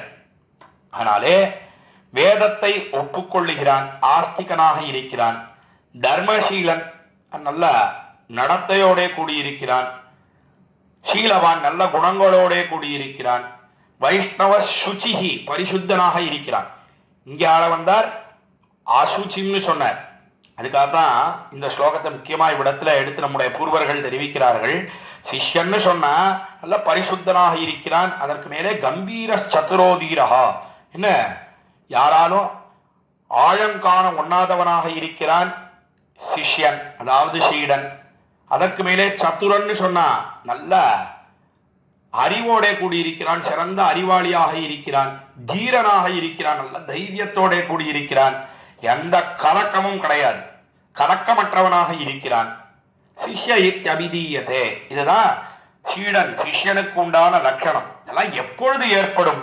ஏன்னா ஆச்சாரியனுக்கு சேவை பண்ணி ஆச்சாரியனாலே சிக்ஷிக்கப்பட்டால் இதெல்லாம் ஏற்படும். இந்த லட்சணங்கள்லாம் பொருந்தியவனாக இருப்பன் சிஷ்யன். அதெல்லாம் இல்லை. அதனால நாம் எப்படி இருக்கோம்? என்னால் அவிநீதம் என்ன தெரிவித்தார் ஆள வந்தார் திகசுஜம். அவிநீதம் நிர்தயம் மாம் அலஜம். அதற்கு மேலே மூன்றாவதாக நிர்தயன், என்ன கொஞ்சம் கூட தயையே இல்லை. அதாவது நிர்தயம்னு என்ன சொல்றாருன்னா, எம்பெருமான் அவனை போய் ஸ்தோத்திரம் பண்ணணும்னு நான் ஆசைப்பட்டேனே, எங்கேயாவது அடுக்குமா? ஒரு நாளும் அடுக்கவே அடுக்காது. எம்பெருமான் எப்படி இருக்கான்? அபர்யாப்த அமிர்தமாக இருக்கிறான் எம்பெருமான். இது எதை போல இருக்கக்கூடிய ஒண்ணு என்னால் பெரிய ராஜா இருக்கான். ராஜாவை ஏதோ ரொம்ப தாழ்ந்தவளாக இருக்கக்கூடிய ஒரு பெண் பிள்ளை அவள் ராஜாவை கைப்பிடிக்க வேணும்னு ஆசைப்பட்டா இது எங்கேயாவது சேருமா? ஒரு நாளும் சேரவே சேராது. அதே போலத்தான் நாம் எப்படி இருக்கோம்? என்னால் நிர்தயனாக இருக்கிறோம். அதாவது நிர்தயம்னு சொன்னா எம்பெருமான ஸ்தோத்திரம் பண்ணணும்னு நான் போய் ஆசைப்பட்டேனே, இது ஒரு நாளும் நமக்கு சேரவே சேராது என்று தெரிவித்து நிர்தயம் மாம் அலஜம்.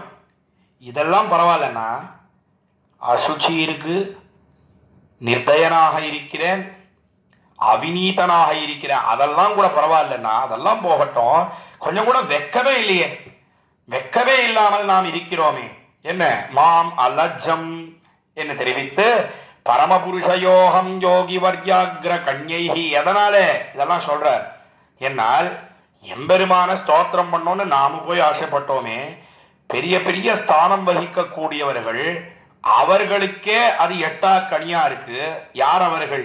என்னால் யோகி வர்யாகிர கண்யைஹி விதிசிவ சனகாத்யைஹி, யோகி வரியர்கள், யோகி சிரேஷ்டர்களாக இருக்கக்கூடியவர்கள், அவர்கள்தான் விதின்னு சொல்லக்கூடிய பிரம்மாவென்ன, அதே போல ருத்ரன் என்ன, அதற்கு மேலே சனத்குமார சனந்தனர்கள்னு சொல்லக்கூடியவர்கள், அவர்கள் முதலியவர்கள் என்ன, அவர்களுக்கே எப்படி இருக்குன்னா தியாதும் அத்தியந்த தூரம், மிகவும் தூரமாக இருக்கக்கூடியது. எது என்ன? தவபரிஜன் அபாவம். தேவரீருக்கு கைங்கரியம். யார் கைங்கரியம் பண்றா? நித்தியசூரிகள் அவர்கள் எல்லாம் கைங்கரியம் பண்ணுகிறார்கள். நித்தியசூரிகள்னு சொன்னா அனந்த கருடா விஸ்வக்சேனாதிகள்னு சொல்லக்கூடியவர்கள், அவெல்லாம் எப்படி இருக்கா? என்னால் அவர்களுக்கு இந்த சம்சார கந்தமே கிடையாது, சம்சார வாசனையே கிடையாது, சம்சார சம்பந்தம் அற்றவர்களாக இருக்கிறார்கள் நித்தியசூரிகள். அவர்களெல்லாம் இடைவிடாமல் உனக்கு கைங்கரியம் பண்ணுகிறார்கள் எம்பெருமானுடைய நித்திய சங்கல்பத்தாலே. என்ன சுவாமி, அவர்களுக்கெல்லாம் சம்சார வாசனையே கிடையாதுன்னா ஒரு சந்தேகம் வரலாம். கீழே 46வது ஸ்லோகத்துல தான் என்ன பார்த்தோம்? ஏன்னா ஆதிசேஷன், அதாவது ஆதிசேஷன் சொல்லக்கூடியவன் நித்தியசூரிகள்ல ஒருத்தன். அவன் ராமனாக எம்பெருமான் அவதரித்த காலத்திலே லக்ஷ்மணனாக பிறந்தான் கீழே பார்த்தோம். அங்க பிறந்தான்னு சொல்லிட்டு இங்க சம்சார கந்தமே கிடையாது, சம்சார வாசனையே கிடையாது, ஒரு நாளும் பிறந்ததே கிடையாதுன்னு எப்படி சொல்லலாம்? நம்மை போலே பிறக்கிறார்கள் அல்ல. நமக்கெல்லாம் பிறவிக்கு காரணம் கர்மம், புண்ணிய பாப ரூபமான கர்மம். அதான் அவர்கள் எம்பெருமானுடைய ஒரு சங்கல்பத்தாலே, உன்னுடைய விளையாட்டுக்காகத்தானே இந்த லோகத்தை வச்சுட்டு இருக்கான். ஏதோ ஒரு காரியத்துக்காக அவர்கள் எம்பெருமானுடைய ஆக்ஞையினாலே வந்து பிறக்கிறார்கள் என்று பார்க்கிறோம். அதுதான் நம்முடைய பிறவிக்கும் அவர்களுடைய பிறவிக்கும் உண்டான வித்தியாசம். அது பிரசங்காத அந்த சந்தேகம் வரலான்றதுக்காக தெரிவித்தேன். அப்படி நித்தியசூரிகள் எல்லாம் கைங்கரியம் பண்ணுகிறார்கள். பெரிய பெரிய யோகித்யர்களுக்கே அது கையிலங்கு நெல்லிக்கனியாக இல்லாமல் எட்டாக்கனியாக இருக்கிறது. ரொம்ப தூரத்தில் இருக்கு. எட்டாக்கனின்னு சொன்னா பழம்னு அர்த்தம். எட்டாக்கனின்னு சொன்னா கைக்கு அகப்படாத பழமா இருக்கு. அப்படி இருக்கிறச்சே நாம் போய் அதை ஆசைப்படுவது யாதும் அத்தியந்த தூரம் தவ பரிஜன பாவம் காமையே காமவிருத்தகா. ஆசைப்படுறது மாத்திரம் இல்லைன்னா ஆசைப்பட்டா கூட பரவாயில்ல, அதிலேயே மூழ்கி திளைக்கணும். நான் சொல்றது பெருமானே நித்திய கிங்கரஹா அகம் கதா அகம் கீழே சொன்னாரோ இல்லையோ, யாவதாத்ம பாவி, அதுவும் யாவத் சரீர பாதம்னு இல்ல. இந்த யாவத் சரீர பாதம் அப்படின்றதுக்கும் யாவதாத்ம பாவின்றதுக்கும் என்ன வித்தியாசம்? என்னால் இந்த கைங்கரியம்னு சொன்னா அது எப்படி இருக்குன்னா, அது யாவதாத்ம பாவி, ஆத்மா இருக்கிற பரியந்தம், ஆத்மா நித்தியமாக இருக்கக்கூடிய ஒண்ணு. அதனால நித்தியமாக இருக்கக்கூடிய கைங்கரியத்தை அபேட்சிக்கிறார். யாவத் சரீர பாதம்னு சொன்னா அது இந்த சரீரம், இந்த உடல், இந்த பிறவியில நமக்கு கிடைச்சிருக்கேன், அது கீழே விழற வரைக்கும்னு அர்த்தம். இது புரியணுன்றதுக்காக என்னுடைய திருப்பாட்டனார் தாத்தா வெடிக்க அவனு தெரிவிப்பார். அந்த காலத்துல யாரோ ஒருத்தருக்கு வைத்தியம் பார்க்கறதுக்கு வைத்தியர் வந்தாரா. ஏதோ வியாதி வந்து கொடுத்து இந்த வைத்தியம் என்னன்னு பார்த்துட்டு அதுக்கு சிகிச்சை மருந்தெல்லாம் கொடுத்தாராம். மருந்தெல்லாம் கொடுத்த உடனே அந்த சுவாமி வைத்தியரை பார்த்துட்டோ இந்த மருந்தை எத்தனை காலம் சாப்பிடணும், எவ்வளோ நாள் சாப்பிடணும்னு கேட்டாராம். கேட்ட உடனே அந்த வைத்தியர், அக்காலத்தில் வைத்தியருக்கு சம்ஸ்கிருதம்லாம் நல்லா தெரியும், அவர் என்ன தெரிவித்தார்னா யாவத் சரீரபாது சாப்பிடணும் காலத்தில் தெரிவித்தார். உடனே ஏன்னா வைத்தியர் எப்படி அதெல்லாம் சொல்லுவார், அவருக்கு என்ன சம்ஸ்கிருதம் தெரியுமா அப்படின்னு கேட்டா, இந்த காலத்தில் வேணா தெரியாமல் இருக்கலாம், அந்த காலத்துல எல்லாம் நல்லா படிச்சிருந்தா, அதனால எல்லாருக்கும் நல்லா சம்ஸ்கிருதம் தெரியும். அவர் யாவத் சரீரபாதம்னு தெரிவித்தாராம். தெரிவித்த உடனே அந்த சுவாமி அப்பாடா உமக்கு நமஸ்காரம் அக்காலத்துல கை கூப்பினாராம். எதனால என்ன, நல்ல வேளை யாவத் சரீரபாதம்னு சொன்னாரே, யாவதாத்ம பாவின்னு சொல்லலையே. நான் யாவத் சரீரபாதம்னு சொன்னா இந்த உடல் கீழே விழற வரைக்கும் மருந்து சாப்பிடணும்னு சொன்னார்.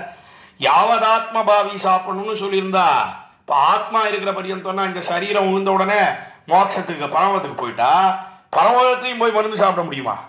அப்போ வைத்தியரை எங்க தேடிட்டு போறது, மருந்து கடையை எங்க தேடிட்டு போறது? ரசமாக அடியனுடைய திருப்பாட்டனார் யாவத் சரீரபாதம் யாவதாத்ம பாவி அப்படின்றதுக்கு வித்தியாசம் தெரியணுன்றதுக்காக ஒன்று தெரிவிப்பார். எதுக்காக சொல்ல வந்தேன்னா, இந்த யாவதாத்ம பாவி கைங்கரியத்தை தான் ஆள வந்தார் ஆசைப்படுறார்.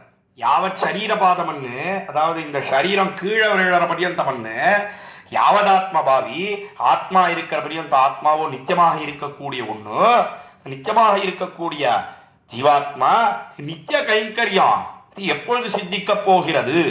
என்ன நானா கேட்பது, நானா ஆசைப்படுறது? ஏதோ ஆசைப்பட்டா பரவாயில்ல, அதிலேயே மூழ்க வேண்டும் என்று நினைக்கிறேனே, எப்படிப்பட்ட மூர்க்கனாக இருக்கிறேன் என்று காமையே காம விருத்தகா என்று தெரிவித்து இந்த 47வது ஸ்லோகத்தை தலை கட்டுகிறார் பரமாச்சாரியரான அளவந்தார். ஆக திகசுஜிம் அவிநீதம் நிர்தயம் மாமலஜம் பரமபுருஷயோகம் யோகிவர்யாகிர கண்யைஹி. என்ன பெரிய பெரிய ரிஷிகள், பிரம்மா, ருத்ரன், அவர்களுக்கெல்லாமே ரொம்ப தூரமாக இருக்கக்கூடிய கைங்கரியம், அந்த கைங்கரியத்தை நான் ஆசைப்படுகிறேனே என்று தெரிவித்து தலை கட்டுகிறார் இந்த 47வது ஸ்லோகத்தை. தொடர்ந்து 48வது ஸ்லோகத்தை இப்பொழுது நாம் அனுபவிக்க இழியலாம். அபராத சஹஸ்ரபாஜனம் பதிதம் பீம பவர்ணவோதரே அகதிம் சரணாகதம் ஹரே கிருபயா கேவலமாத்மசாத் குரு என்பது 48வது ஸ்லோகம் ஸ்தோத்திர ரத்னத்திலே. இந்த ஸ்லோகத்திலேயும் தொடர்ந்து தம்முடைய நைச்சியத்தையே அனுசந்தானம் பண்ணி இப்போ என்ன பண்றார், என்ன இப்பொழுதோ எம்பெருமானே கேவலம் கிருபையாலே நம்மை ரட்சிக்க வேணும் என்று தெரிவிக்கிறார். கீழே 47வது ஸ்லோகத்திலே விலகிட்டார். நானா ஆசைப்படுறது, இந்த கைங்கரியத்தை நாம் போய் ஆசைப்படுவதா? எப்படி ஆழ்வார் வளவேலுலகுன்ற திருவாய்மொழியிலே விலகி நின்னாரோ அதே போல ஆள வந்தாரோ விலகி நின்னார் 47வது ஸ்லோகத்தில். அது என்ன வளவேலுலகுன்ற திருவாய்மொழியில விலகி நின்னார் ஆழ்வார்னு சொன்னா என்ன அர்த்தம்? நான் முதல் பத்திலே 5ஆம் திருவாய்மொழி, அந்த 5வது பதிகத்திலே ஆழ்வார் அவர் என்ன பண்ணார்? ஏன்னா கீழே முதல் பத்தில் முதல் திருவாய்மொழி பரத்வே பரத்வம், எம்பெருமான் உடைய மேன்மை, அதாவது அறப்பெரியனாக இருக்கிறான் எம்பெருமான் என்பதனை வெளியிட்டார். அதற்கு மேல 2ஆம் திருவாய்மொழி வீடுமின் முத்தம்னு தொடங்கக்கூடிய திருவாய்மொழியில அவனே ஸ்தோத்திரம் பண்ண தகுந்தவன் வெளியிட்டார். அதற்கு மேல முதல் பத்திலே 3ஆம் திருவாய்மொழி அதில் சௌலபியத்தை தெரிவித்தார். எம்பெருமான் மிகவும் சுலபனாக இந்த லோகத்திலே ராமனாகவும் கண்ணனாகவும் வந்து பிறக்கிறான்னு சொன்னார். சொன்ன உடனே எம்பெருமான் கொஞ்சம் விலகி நின்னான். இவருடைய ஆனந்தம் அதை கொஞ்சம் அரையாறுபடுத்தணும்னு எம்பெருமான் விலகி நின்னான்.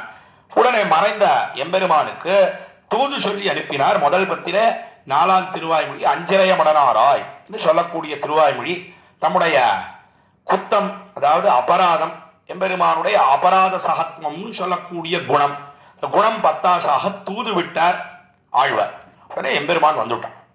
எம்பெருமான் வந்து ஆழ்வாருக்கு அனுபவத்தை கொடுக்க வேணும் என்று நினைத்தார். அவனுடைய சௌசீல்யம்னு சொல்லக்கூடிய குணம், அறப்பெரியவன் மிகவும் தாழ்ந்தவனோட புறையற கலந்து பரிமாறுகிறானே, அதாவது எந்த கள்ளம் கபடமும் இல்லாமல். பெரிய ஆபீசர் இருக்கார், எம்டி இருக்கார். எம்டி ஒரு பியூனுக்கு சரிசமமா உட்கார்றாருன்னு சொன்னா அவர் மனசுல என்ன இருக்கலாம்னா, ஐயோ எவ்வளவு பெரியவன் நான், எவ்வளவு தாழ்ந்தவன் இவன், இவனோட சரிசமமா உட்காரும்படியா ஏற்படுகிறது, நாம இருக்கவே பண்றோம் அப்படின்னு எம்டி ஆனவர் உலகத்திலே நினைக்கலாம். அதை போல எம்பெருமான் நினைக்கிறாரா? நான் கிடையாது. எந்த கபடமும் இல்லாமல் புறையற கலந்து பரிமாறுகிறான். அதற்குத்தான் சௌசீல்யம் என்று பெயர். அந்த குணத்தை வெளியிடக்கூடிய பதிகம் தான் முதல் பத்திலே 5ஆம் திருவாய்மொழி வளவே உலகு தொடங்கக்கூடிய பதிகம்.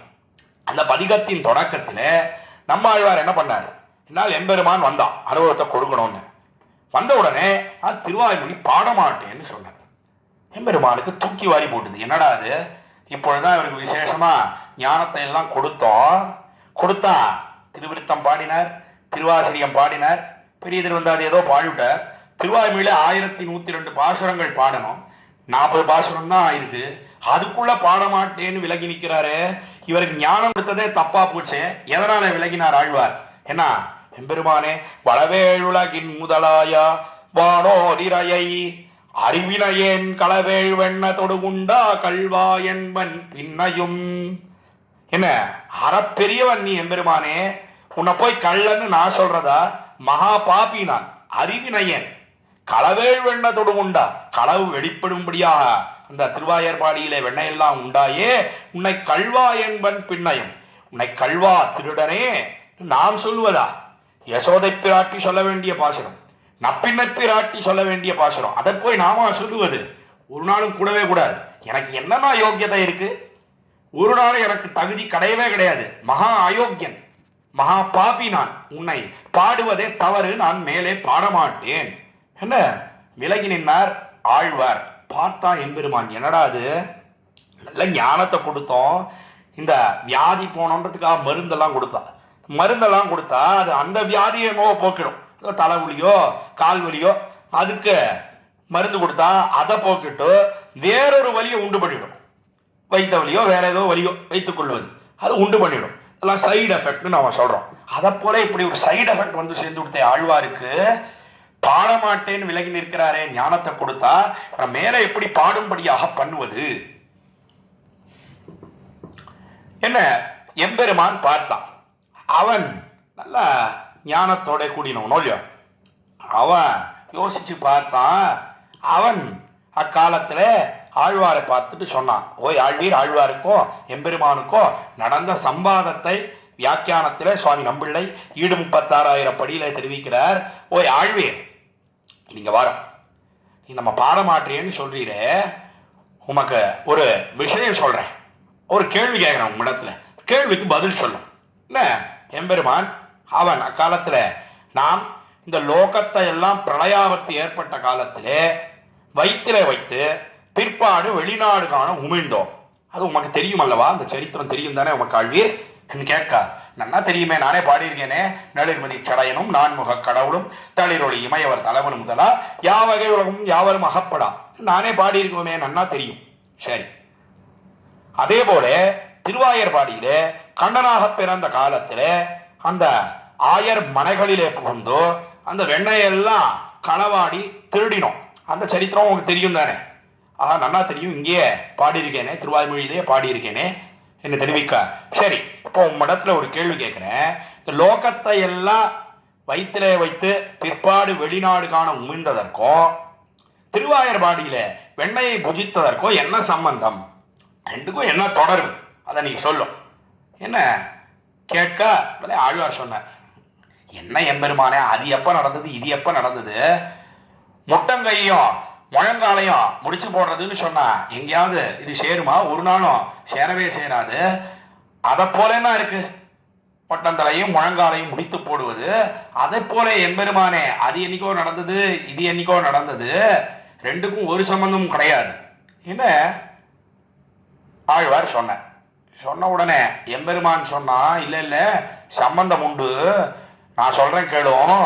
அந்த லோகத்தை எல்லாம் வயிற்றில வைத்து வெளிநாடு காண உமிழ்ந்தோமே, அதெல்லாம் ஒரே மண்ணு. அந்த மண்ணெல்லாம் வெள்ளை பரிபூர்ணமா வந்துடுத்தான்னு பார்க்கணும். ஒருவேளை வரலன்னு சொன்னா பீர்னு சொல்லக்கூடிய ஒரு ரத்த சோகை வியாதி ஏற்படும். அதுக்காகத்தான் நாம் வெண்ணையை புஜித்தோம் என்ன எம்பெருமான் ஒரு காரணத்தை சொன்னான். சொன்ன உடனே ஆழ்வார் சிரிச்சுட்டதெல்லாம் ஒப்புக்கொள்ள முடியாது என்று தெரிவித்தார். சரி, நீர் தான் சொல்லுவேன். அவன் சொன்னா கேட்க மாட்டேன்றி, நீர் தான் சொல்லுமே பார்க்கலாம் என்ன தெரிவிக்க. ரெண்டுக்கும் சம்பந்தம் கிடையாது. ஆனா நான் நீ வெண்ணையை புஜித்ததற்கு காரணம் சொல்றேன் எம்பெருமானே. உனக்கு அந்த வெண்ணையின் இடத்துல அதிமாத்திரமான பிரீத்தி பிராவண்யம் எதனாலே? என்னால் அந்த திருவாயர்பாடியில் இருக்கக்கூடிய இடையர்கள் அவர்களுக்கெல்லாம் உன்னிடத்துல விசேஷமான பிரீத்தி பக்தி இருக்கிறது. அவர்கள் கைப்பட்ட திரவியம், அவ கை நன்னா பற்றுக்கு பதிஞ்சிருக்கு அந்த வெண்ணையிலே. அதனாலே உனக்கு அந்த வெண்ணெய் இடத்துல அதிமாத்திரமான பிரீத்தி பிராவண்யம். அதனாலே நீ திருவாயர்பாடியிலே மனகள் தோறும் புகுந்து வெண்ணையை புஜித்தாய் என்று ஆழ்வார் சொன்ன உடனே எம்பெருமான் சத்தியம்தான் ஒப்புக்கொள்றோம். இப்போ உம்மிடத்துல ஒரு கேள்வி கேட்கிறோம் ஆழ்வீர். அந்த திருவாயர்பாடியில பிறந்த ஒருத்தன் எனக்கு வெண்ணையை கொடுக்கலன்னு சொன்னா அவனுக்கு என்ன கிடைக்கும்? கட்டாய நரகம் தான் கிடைக்கும் ஆழ்வார். அதே போலத்தான் நீ திருவாய்மொழி பாடாமல் போனாலும் தெரிவிக்க உருகி போயிட்டார் ஆழ்வார். பெருமானே, வெண்ணையை போலையா திருவாய்மொழியை நினைத்துக் கொண்டிருக்கிறாய்? மேலே பாடுகிறேன் என்ன மேலே பாசுரம் பாடினார். உண்டாய் உலகேள் முன்னமே உமிழ்ந்து மாயையால் புக்கு உண்டாய் வெண்ண சிறு மனுஷர் உலையாக்க நிலையெய்தி மந்தான் சோர்ந்ததுண்டேலும் மனுஷர்க்காகும் பீர் சிறிது மண்டாவண்ணம்மன் கரையானையுன் மருந்தோ மாயோனே என்று தொடர்ந்து மேலே பாசுரம் பாடினார் ஆழ்வார். வளவேள் உலகுன்ற திருவாய்மொழி பதிகத்திலே இந்த சம்வாதத்தை சுவாமி நம்பிள்ள எடுத்து காட்டுறார். எதுக்கா சுவாமி அந்த வளவேள் உலகுக்கும் ஆள வந்தார் செய்த ஸ்தோத்திர ரத்னத்துக்கும் என்ன சம்பந்தம்? என்ன சம்பந்தம் இருக்கு? அடியேன்னு சொல்லல, வியாக்கியான சக்கரவர்த்தி பெரியவாச்சான் பிள்ளை எடுத்து தெரிவிக்கிறார். 47வது ஸ்லோகம் 48வது ஸ்லோகம் 2 ஸ்லோகங்கள் இந்த ஸ்தோத்திர ரத்னத்திலே என்ன பண்ணார்னா, எப்படி ஆழ்வார் வளவேளுலகிலே பாடமாட்டேன்னு விலகின ஆழ்வாரை மேலே பாடும்படியாக எம்பெருமான் பண்ணினானோ அதே போலத்தான் பரமாச்சாரியரான ஆளவந்தாரும் கூட கீழே நித்திய கைங்கரியத்தை ஆசைப்பட்டார் 46வது ஸ்லோகத்திலே. ஆனா தம்முடைய தாட்சியை எல்லாம் பார்த்து நான் நிர்தயனாக இருக்கிறேன், அசுச்சியோட கூடியிருக்கிறேன், அவிநீதனாக இருக்கிறேன், லஜ்ஜைய வெக்கமே கிடையாது, நாம் போய் இந்த கைங்கரியத்தை ஆசைப்படுவதா எம்பெருமானே என்ன 47வது ஸ்லோகத்திலே தெரிவித்தவர் இப்பொழுது 48வது ஸ்லோகத்தில் என்ன தெரிவிக்கிறார் என்னால், விலகி நின்ன ஆளவந்தாரும் கூட இப்பொழுது எம்பெருமானே உன்னுடைய கிருபை தான் எனக்கு புகழ் என்று மறுபடியும் ஆழங்கால் படுகிறார். காரணம் என்னன்னா, அந்த பிராப்திய ருச்சின்னு காட்டினார்கள். பெற வேண்டுமே, பேரை பெற வேண்டுமே. பேர் என்னன்னா கைங்கரியம் என்று நாம் பார்க்கிறோம். அதை பெற வேண்டிய காரணத்தினாலே எம்பெருமானே எல்லையற்ற குற்றங்கள், அதற்கெல்லாம் கொள்கலமாக நான் இருக்கிறேன், அதற்கெல்லாம் புகழ் எதுன்னா உன்னுடைய கிருபை தான் புகழ் என்ன தெரிவிக்கக்கூடிய ஸ்லோகம் தான் இந்த 48வது ஸ்லோகம் ஸ்தோத்திர ரத்னத்திலே என்ன நாம் பார்க்கிறோம். அதைத்தான் என்ன தெரிவித்தார்னா, அபராத சஹஸ்ரபாஜனம் பதிதம் பீம பவர்ணவோதரே. அபராத சஹஸ்ரம் என்ன, ஆயிரக்கணக்கான பாபங்கள், அதற்கெல்லாம் பாஜனம்னு சொன்ன கொள்கலமாக ஒரு பாத்திரமாக இருப்பிடமாக நாம் இருக்கிறோம். பதிதம் பீம பவார்ண ஓதரே. என்ன பீம பவ அர்ணவா என்று சொன்னால், பீமான்னு சொன்னா பயங்கரமாக பயம் ஏற்படும்படியாக இருக்கக்கூடியது, பவம்னு சொன்னா சம்சாரம், அர்ணவம்னு சொன்னா கடல். அதாவது மிகவும் பயத்தை ஏற்படுத்தக்கூடிய சம்சாரம்னு சொல்லக்கூடிய ஒரு பெரிய கடல். அதிலே பதிதம் சொன்னால் நன்றாக மூழ்கடிக்கப்பட்டிருக்கேன், அதுல விழுந்திருக்கேன். பவர்ணவோதரே அகதிம், எனக்கு வேற கதியே கிடையாது. சரணாகதம் ஹரே ஹரே, எம்பெருமானே எல்லாவற்றையும் போக்கக்கூடியவனாக இருக்கிறாய், நான் உன்னையே பத்தி இருக்கிறேன், சரணாகதனாக இருக்கிறேன்.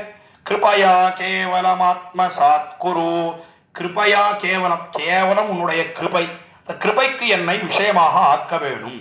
என்ன இந்த 48வது ஸ்லோகத்திலே தெரிவிக்கிறார் பரமாச்சாரியரான ஆளவந்தார். அபராத சஹசிரபாதனம். என்ன எப்படி எம்பெருமான் ஆயிரக்கணக்கான குணங்களுக்கு இருப்பிடமாக இருக்கிறானோ அதற்கு நேர்மாறா நாம் எப்படி இருக்கோம் என்னால் ஆயிரக்கணக்கான அபராதங்கள், அபராதங்களுக்கெல்லாம் கொள்கலமாக நாம் இருக்கிறோம். அபராதம், அபராதம்னா என்ன? புண்ணியம் பாபம்னு சொல்றோமே, பாபம்னு சொன்னா என்ன, புண்ணியம்னு சொன்னா என்ன? என்ன வேற ஒன்றும் கிடையாது, எம்பெருமானுடைய அனுகிரக நிகிரகங்கள், அதற்கு உறுதுணையாக இருக்கக்கூடியதுதான் இந்த புண்ணிய பாபங்கள். அதாவது புண்ணியம்னு சொல்லக்கூடிய ஒரு செயல், அந்த செயலை நாம பண்றோம், அதனால எம்பெருமானுக்கு மனசுல சந்தோஷம் ஏற்படுகிறது. எந்த செயல் எம்பெருமானுடைய திருவுள்ளத்திலே சந்தோஷத்தை விளைவித்து நமக்கு கிருபையை பொழிய வேணும் என்று பண்ணுகிறதோ அந்த செயலுக்கு புண்ணியம்னு பேர். பாபம்னு சொன்னா நம்ம தண்டிக்கணும், ஏதோ ஒரு காரியம் நாம பண்றோம், அதனால எம்பெருமானுக்கு வருத்தம் ஏற்பட்டு அதனால நிகிரகம் சொன்னால் தண்டிக்கணும், இவனை தள்ளணும் என்ன ஏற்படுகிறதோ அந்த செயலுக்கு தான் பாபம்னு பேர். இதுதான் புண்ணிய பாபத்துக்கு உண்டான லட்சணம் என்று காட்டினார்கள். யத்வத் பிரியம் ததிக புண்ணியம் அபுண்ணியமன்யது நாண்யத்தையோர் பவதி லட்சணம் அத்ரஜாது. என்ன இதைத்தான் சுவாமி கூரத்தாழ்வான் தம்முடைய அதிமானுஷ ஸ்தவத்திலே தெரிவிக்கிறார் என்று நாம் பார்க்கிறோம். அப்படி எதுக்காக சொல்ல வந்தேன்னா, அபராத சஹசிரபாஜனம், எம்பெருமான் அவன் குணக்கடலாக இருக்கிறான், நாம் குற்றங்களுக்கெல்லாம் கடலா இருக்கும். அதுதான் எம்பெருமானுக்கும் நமக்கும் உண்டான வித்தியாசம் என்று தெரிவித்து, அபராத சஹசிரபாஜனம் என்ன மூட்டை மூட்டையா கொண்டு போய் குவியல் குவியலா வைக்கிறோம் எம்பெருமானுடைய சன்னதியில. எம்பெருமானிடத்துல இல்லாதது நம்மிடத்திலே மாத்திரம் இருக்கக்கூடியது. மேருமந்தர மாத்ரோபி ராசி பாபஸ்ய கர்மணஹா. என்ன மேருமலை மந்தரமலை எல்லாவற்றை காட்டிலும் பெரிதாக இருக்கக்கூடியது, கூட்டம் கூட்டமா இருக்கக்கூடியது எது? ஏன்னா பாபங்கள், அதையெல்லாம் சம்பாதிச்சு வச்சிருக்கோம். பதிதம் பீம பவார்ணவோதரே. இதுக்கெல்லாம் காரணம் என்னன்னா, எல்லாம் சம்சாரம்னு சொல்லக்கூடிய ஒரு பெரிய கடல்ல நாம் விழுந்திருக்கிறோம். போய் நின்ன ஞானமும் பொல்லா ஒழுக்கும் அழுக்குடம்பும் என்ன நம்மாழ்வார் தெரிவித்தாரே. மறுபடியும் மறுபடியும் இது ஒரு சைக்கிள், அப்படியே திரும்பி திரும்பி வந்துட்டே இருக்கு. சரியா ஞானம் இல்லை, விபரீதமான ஞானம், பகுத்தறியக்கூடிய ஞானம் இல்லை, அதனாலே பொல்லா ஒழுக்கு கெட்ட நடவடிக்கை வந்து சேருகிறது. அழுக்குடம்பு சொன்னா ஒரு தேக சம்பந்தம், மறுபடியும் மறுபடியும் பிறந்து கொண்டே இருக்கிறோம். இது அனாதியாக இருக்கக்கூடிய ஒன்று, முடிவே கிடையாது. அதையெல்லாம் போக்கணும்னு சொன்னா என்ன வேணும்? எம்பெருமானே உன்னுடைய கேவலம் கிருபை தான் வேணும், கிருபைக்கு பாத்திரமாக ஆக வேணும். என்ன பதிதம் பீம பவர்ணவோதரே. என்ன பயங்கரமாக இருக்கக்கூடிய சம்சாரம். யாருக்கு பயங்கரமா இருக்குன்னா ஆழ்வார்களுக்கு பயங்கரமா இருக்கு, ஆச்சாரியர்களுக்கு பயத்தை ஏற்படுத்துகிறது. நமக்கெல்லாம் பயம் இருக்கான்னா அந்த பயமே கிடையாது. நாம பாட்டுல பண்ணிட்டே போறோம். கண்டதே காட்சி கொண்டதே கோலம். என்ன நாம பார்க்கறது தானே விஷயம். கண்ணு எதையெல்லாம் பார்க்க கூடாதோ அதெல்லாம் பார்க்கணும்னு ஆசைப்படுறது, காது எதெல்லாம் கேட்கக்கூடாதோ கேட்கணும்னு ஆசைப்படுறது, நாக்கு எதையெல்லாம் சுவைக்க கூடாதோ சுவைக்கணும்னு ஆசைப்படுறது, மூக்கு எதெல்லாம் நுகரக்கூடாதோ அதையெல்லாம் நுகர வேணும்னு ஆசைப்படுறது, இந்த துவக்கேந்திரியம்னு சொல்லக்கூடிய உடல் எதையெல்லாம் தொடக்கூடாதோ தொடணும்னு ஆசைப்படுறது. இப்படி ஒன்றும் ஒரு பக்கம் பிடிச்ச வழி திகைத்து அலமருகின்றேன் என்ன ஆழ்வார் தெரிவிக்கிறாரே. அந்த கிரமத்திலே வழியெல்லாம் திகைத்து போய் ஒவ்வொன்றும் ஒரு பக்கம் இழுக்கிறது. 5 முதலைகள், செவி வாய்க்கண் மூக்கு உடல்னு சொல்லக்கூடிய 5 முதலைகள், அந்த 5 முதல்களுக்கும் ஒவ்வொரு பக்கம் இழுக்க அதன் பின்னே நாம் ஓடி திரிகிறோம். இதெல்லாம் சம்சாரம்னு சொல்லக்கூடிய கடல். கடலை தாண்டுவதற்கு என்ன வேணும்? ஏன்னா ஒரு தோணி வேணும். அதாவது தோணின்னு சொன்னா போட். அதுவும் எப்படிப்பட்ட தோணியாக இருக்க வேணும் என்னால் திருடமான பிளவமாக இருக்கணும், நல்ல ஸ்திரமா இருக்கணும். யார் அந்த தோணி? படகு எது? ஏன்னா அதாவது இந்த சம்சாரம்னு சொல்லக்கூடிய கடலை தாண்டி பரமபதம்னு சொல்லக்கூடிய நித்திய விபூதி, அதற்கு போவதற்கு தோணியாக இருக்கக்கூடியது எதுன்னா எம்பெருமான் தான். வைகுண்டன் என்பதோர் தோணி பெறாதுழல்கின்னேன் என்று ஆண்டாள் தெரிவிக்கிறாளே, துன்பக்கடல் புக்கு வைகுண்டன் என்பதோர் தோணி பெறாதுழல்கின்னேன். சம்சாரம்னு சொல்லக்கூடிய ஒரு பெரிய கடல், அதை தாண்டக்கூடிய தோணி யார்? எம்பெருமான் தான். இந்த தோணியைத்தான் தலையில சுமந்து கொண்டிருந்தார் அக்காலத்திலே வசுதேவன். அதாவது எம்பெருமான் கிருஷ்ணனாக திருவதாரம் பண்ணினானே ஆவணி மாசத்திலே ரோஹிணி நட்சத்திரத்திலே, அன்றைய தினம் அவர் மதுரா நகரத்திலிருந்து புறப்பட்டு திருவாயூர்பாடிக்கு போகணும். யமுனா நதி அது பெருக்கெடுத்து ஒடுகிறது, அதி கம்பீரமாக பிரவகிக்கிறது. திகைத்து நின்றார் அக்காலத்தில. தலைக்கு மேல இந்த கண்ணபிரானை சுமந்து கொண்டிருக்கிறார் வசுதேவர். உண்மையிலேயே அந்த தாண்டுவதற்கு தோணியாக இருக்கக்கூடியவன் யாருன்னா பெரிய தோணியத்தான் தலையில சுமந்து கொண்டிருக்கிறார். அகிருத சேதும் அநாகலித பிளவம் ஜனன சிந்து திருடப்ளவம் உத்வகன் ரவிசுதாம் அகிலங்கய ரமாபதிம் சபதிகோஷ சமீபம் அபானயத்துன்னு தெரிவிக்கிறார் சுவாமி வேதாந்த வாசிரியர் யாதவாபியுதயத்தில். அதாவது அகிருத சேதும் அநாகலித பிளவம், என்ன திருடமான பிளவம் எது சம்சாரத்தை தாண்டுவதற்குன்னா அந்த எம்பெருமான் தான், கண்ணன் எம்பெருமான் தான் என்பதனை அந்த ஸ்லோகத்திலே தெரிவிக்கிறார் சுவாமி வேதாந்த வாசிரியர். இங்க பரமாச்சாரியரான ஆளவந்தார் அதே அர்த்தத்தை தான் காட்டுகிறார். பதிதம் பீம பவார்ணவோதரே அகதிம் சரணாகதம் ஹரே. என்ன பவ அர்ணவ ஓதரே உதரே, பவ அர்ணவ உதரே என்று சொன்னால் அதாவது சம்சாரம் சொல்லக்கூடிய ஒரு பெரிய கடல், அந்த கடலிலே வழிதிகைத்து அலமருகிக் கொண்டிருக்கிறேன் என்று தெரிவித்து அகதிம் சரணாகதம் ஹரே. அகதி என்று சொன்னால் வேற கதியே எனக்கு கிடையாது. இப்படி ஆண்டாள் தெரிவித்தாலோ தன்னுடைய திருப்பாவையிலே 22ஆம் பாசுரம். இந்த 22ஆம் பாசுரத்தில் அங்கன்மான் ஞாலத்தரசர் அபிமானபங்கமாய் வந்து நின் பள்ளிக்கட்டில் கீழே சங்கம் இருப்பார் போல் வந்து தலை பெய்தோம் என்று தெரிவித்தார். எம்பெருமானே உன்னை விட்டா வேற கதியே கிடையாது. இந்த அரசர்கள் எல்லாம் எப்படி தங்களுடைய அகங்காரம் எல்லாம் அத்து போய் அழகிய ஞாலத்தோட கூடின பூமிக்கு ஒரு சிறிய இடத்துக்கு ராஜாவா இருக்கான் ஒருத்தன். அவன் எதிரி ராஜாவாலே வீழ்த்தப்படுகிறான். வீழ்த்தப்பட்டு அவனுடைய அகங்காரம் எல்லாம் தொலையப்பெற்ற அபிமான பங்கமாய் வந்து நின் பள்ளிக்கட்டில் கீழே உன்னுடைய திருப்பள்ளி அறை அந்த கட்டிலின் கீழே சங்கம் இருப்பார் போல் கூட்டம் கூட்டமாக இருப்பார் போலே வந்து தலை பெய்தோம். நாங்களும் வந்து இப்பொழுது தலை பெய்தோம்னு ஆண்டாள் தெரிவிக்கிறாள் விடத்துல. அதாவது எங்களுடைய ஸ்திரீத்வ அபிமானம் தொலையப்பெற்று நாங்கள் வந்தோம். எப்படி வந்தோம்னா அனன்ய கதிகளாக வந்தோம். உன்னை தவிர வேற கதியே கிடையாது எங்களுக்கு ஆண்டாள் தெரிவித்தாலே. அதே போலத்தான் இவ்விடத்துல பரமாச்சாரியரான ஆளவந்தார் என்ன தெரிவிக்கிறார் என்னால் அகதிம் சரணாகதம் ஹரே. அகதி என்று தெரிவித்து சரணாகதம் ஹரே, சரணாகதன் சொன்னா எம்பெருமானையே பத்தக்கூடிய ஒருத்தனுக்கு சரணாகதன்னு பேர். அவன் பண்ணக்கூடிய அந்த பிரபத்திக்கு சரணாகதி, அந்த செயலுக்கு சரணாகத்தின்னு பேர். எம்பெருமானுக்கு சரண்யன் என்று பெயர். அதாவது சரணாகத்தியை ஏற்றுக்கொள்ளக்கூடியவன் எம்பெருமான், அவனுக்கு சரண்யன்னு பெயர். சரணாகதி என்பதுதான் அந்த பண்ணக்கூடிய செயலுக்கு பெயர். அதை பண்ணக்கூடிய நமக்கு என்ன பெயர்? சரணாகதர்கள் என்ன பெயர்? மூணு வித்தியாசம் புரியணுன்றதுக்காக தெரிவித்த. இங்க என்ன தெரிவிக்கிறார்னா அகதிம் சரணாகதம் ஹரே. ஹரேன்னு சொன்னார். ஹரேன்னு சொன்னா ஹரின்னு சொன்னா என்ன அர்த்தம்?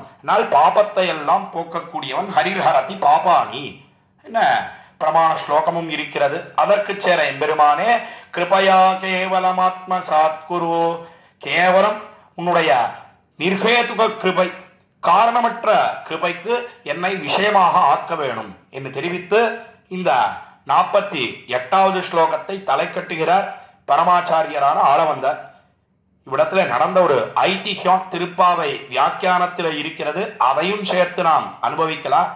கிடாம்பி ஆச்சான்னு சொல்லக்கூடிய ஆச்சாரியர், அவர் எம்பெருமானாருக்கு அந்தரங்கமாக திருமணப்பள்ளி கைங்கரியம் பண்ணினார். அதாவது போனகம், அதாவது அமுது செய்யக்கூடிய பிரசாதம். நம்ம பாஷையில் சொல்றதுன்னா போஜனம், சாப்பாடு புரியணுன்றதுக்காக சொல்லி தெரிவித்தேன். அதையெல்லாம் ஏகமாதுக்கரமாக இருந்து தானே ஒருத்தராக இருந்து சுவாமி எம்பெருமானாருக்கு ராமானுஷருக்கு அந்த கைங்கரியம் பண்ணிட்டு இருக்க. அவர் ஒரு சமயம் திருமாலிருஞ்சோலமலை அழகரை மங்களாசாசனம் பண்ணணும், சேவிக்கணுன்றதுக்காக நேராக புறப்பட்டு திருவரங்கம் பெரிய கோயிலிலிருந்து திருமாலிருஞ்சோலமலை மதுரைக்கு சமீபத்தில் இருக்கக்கூடிய திவ்ய தேசம் அங்கே வந்த திருமாலிருஞ்சோலமலை அழகரை சேவிச்சார். சேவிச்ச உடனே திருமாலிருஞ்சோலமலை அழகர் அர்ச்சகம் கேன ஆவேசித்து, ஓ கிடாம்பி ஆச்சானே வந்திருக்கீரே, நம்ம ஒரு ஸ்தோத்திரம் விண்ணப்பம் பண்ணுமே நம்மை பற்றி அக்காலத்தில் தெரிவித்த உடனே இந்த ஸ்லோகம் தான் அவருக்கு ஞாபகம் வந்தது. காலத்தில் தெரிவித்தார், அபராத சஹசிரபாஜனம், ஆயிரக்கணக்கான தோஷங்கள் அபராதங்கள் அதற்கெல்லாம் கொள்கலமாக இருக்கிறேன் முதல்ல தெரிவித்தார். அதை கேட்டான் திருமாலிருஞ்சோலமலை அழகர். ஆஹா, நான் அழகா சொல்றாருன்னு கேட்டான். பதிதம் பீம பவர்ணவோதரே, பயங்கரமாக இருக்கக்கூடிய சம்சாரம்னு சொல்லக்கூடிய ஒரு கடல், அந்த கடலிலே நான் தத்தளிக்கிறேன் என்று தெரிவித்தார். அதையும் கேட்டான். கேட்ட உடனே மேலே அகதிம்னு ஸ்லோகமோல்யோ, அகதிம் சரணாகதம் ஹரேன்னு ஸ்லோகமோல்யோ, அகதிம் அப்படின்னு சொன்ன உடனே ஓய் நிறுத்தும். காலத்தில் திருமாலிருஞ்சோலமலை அழகர் சோதிவாய் மலர்ந்து அருளி செய்தான், அகத்தின்னு சொல்லாதையும் நம் ராமானுஷரை உடையவராக இருந்து வைத்து ஒரு நாளும் அகத்தின்னு சொல்லக்கூடாது, கதியற்றவன்னு சொல்லக்கூடாது. அக்காலத்தில் எம்பெருமான் அபிப்பிராயத்தோட தெரிவித்தான் என்று பார்க்கிறோம். அதே போலத்தான் ஆண்டாள் அகத்தின்னு சொன்னது கண்ணபிரானுக்கு மனசிலே வருத்தத்தை ஏற்படுத்தினது. மேலே அவர்கள் ஆசைப்பட்டதையெல்லாம் விண்ணப்பம் பண்ண அதையெல்லாம் கொடுத்தான் என்று திருப்பாவையிலே பார்க்கிறோம். எதுக்காக சொல்ல வந்தேன்னா, அவ்விடத்திலே இந்த அபராத சஹசிர பாஜனம் என்கிற ஸ்லோகத்தை எடுத்து அதற்கு சேர இந்த கிடாம்பி ஆச்சானுடைய ஐதிஹ்ய நடந்த நிகழ்ச்சி எடுத்து காட்டுகிறார்கள் நம்முடைய பூர்வாச்சாரியர்கள். பிரசங்காத இந்த ஸ்லோகத்தை அனுபவிக்கும் காலத்தில் அடியன் விண்ணப்பித்தேன். ஆக ஸ்லோகத்தில் 48வது ஸ்லோகத்தில் சொன்ன அர்த்தம் என்ன என்னால், எம்பெருமானே கேவலம் உன்னுடைய நிர்ஹேதுக கிருபை, அதற்கு நம்மை விஷயமாக ஆக்க வேணும் என்று தெரிவித்த 48வது ஸ்லோகத்தை தலை கட்டினார். தொடர்ந்து 49வது ஸ்லோகத்தை இப்பொழுது நாம் அனுபவிக்கலாம். அவிவேக கணந்த திங்முகே பகுதா சந்தத துக்க வரிஷிணி பகவன் பவதுத்தினே பதஹ ஸ்கலிதம் மாமவலோகயாச்யுதா. 49வது ஸ்லோகத்தை நாம் பார்க்கிறோம். இந்த ஸ்தோத்திர ரத்னத்திலே அநேகமா கீழே 48வது ஸ்லோகம் அவ்விடத்துல நைச்சானுசந்தானம் பண்ணினார்னு கீழே பார்த்தோமே, அதே போல இந்த ஸ்லோகத்திலேயும் நம்முடைய நிகர்ஷம் தாட்சியெல்லாம் சொல்றார். எப்படி இருக்காருன்னா, அவிவேக கணாந்த திங்முகே பகுதா சந்தத துக்க வரிஷினி பகவன் பவதுத்தினே பதஹா. பகவன் எம்பெருமானை முதல்ல அழைத்து, எம்பெருமானே பகவான்னு சொன்னா அவன் எப்படி இருக்கான்? பகவத் சப்தத்துக்கே என்ன அர்த்தம் என்னால், ஞான சக்தி பலைஸ்வர்ய வீரிய தேஜாம்சி அசேஷதா பகவத் சப்த வாச்சியானி வினாயேகே குணாதிபிகி என்று ஒரு பிரமாண ஸ்லோகத்தை எடுத்து நம்முடைய பூர்வர்கள் தெரிவிக்கிறார்கள். அதாவது பகவ த பன்னு சொல்லக்கூடியது ஞானம் சக்தி சொல்லக்கூடிய 2 குணங்களை காட்டும். அதற்கு மேலே பல ஐஸ்வர்யம்னு சொல்லக்கூடிய 2, அது கா என்கிற ஒரு எழுத்தானது காட்டுகிறது. அதற்கு மேலே வான்னு சொல்லக்கூடியது வீரிய தேஜஸ் சொல்லக்கூடிய 2 குணங்கள். அதற்கு மேலே அன்னு சொல்லக்கூடியது அது எதை காட்டுகிறது என்னால், வினா ஏகை குணாதிபிகி, கெட்ட குணங்களே கிடையாது எம்பெருமானிடத்துல. கெட்ட குணங்கள், கேய குணங்கள், தாழ்ந்த குணங்கள் அதற்கெல்லாம் எதிர்த்தட்டாக இருக்கிறான் எம்பெருமான் என்ன ஒரு பிரமாணத்தை எடுத்து காட்டுகிறார்கள். அதை திருவுள்ளத்திலே கொண்டு இங்க பரமாச்சாரியரான ஆளவந்தார் அவர் என்ன தெரிவிக்கிறார்னா, பகவன் பவதுத்தினே பதஹா ஸ்கலிதம் மாம் அவலோகய அச்சுதா. அச்சுதான்னு சொன்னார், பகவன்னு சொன்னார். அதற்கு மேலே அச்சுதான்னு சொன்ன அடியார்களை கை நழுவ விடாதவனாக இருக்கிறான். நச்யாவயதி அச்சுதா என்ன தெரிவிக்கிறார்கள் சம்ஸ்கிருதத்திலே. அவனை பத்தியாச்சுன்னு சொன்ன ஒரு நாளும் கைவிடுவதே கிடையாது. கிருஷ்ணனையே நாதனாக கொண்டார்கள். கிருஷ்ணாஸ்ரயாக கிருஷ்ணபலாக கிருஷ்ணநாதாச்ச பாண்டவாக பார்க்கிறோமே. அதனால் தானே அவர்களுக்காக எத்தனை காரியங்கள் ஒன்னா ரெண்டா அல்லும் பகலும் அவர்களை பற்றியே நினைத்து அவர்களுக்கு எத்தனையோ காரியங்கள் பண்ணினான் எம்பெருமான்னு பார்க்கிறோம். அதனாலே இப்பொழுது என்ன தெரிவிக்கிறார் என்னால், எம்பெருமானே அவிவேகம் சொன்னா பகுத்தறியக்கூடிய ஞானம் எனக்கு இல்லை. அதாவது தேகம் வேறு, தேகத்தை காட்டில ஆத்மான்னு ஒன்று இருக்கு, அந்த ஞானமும் இல்லை. அதற்கு மேலே நல்லது எது கெட்டது எது என்ன பகுத்தறியக்கூடிய அறிவும் நமக்கு இல்லை. அதற்கு மேலே உபாதேயம் தியாஜ்யம், கொள்ளத்தக்கது எது தள்ளத்தக்கது எது, அந்த ஞானமும் நமக்கு இல்லை. இதுக்கெல்லாம் காரணம் என்ன? வேற ஒன்றும் இல்லை, இந்த தேக சம்பந்தம் தான் காரணம்.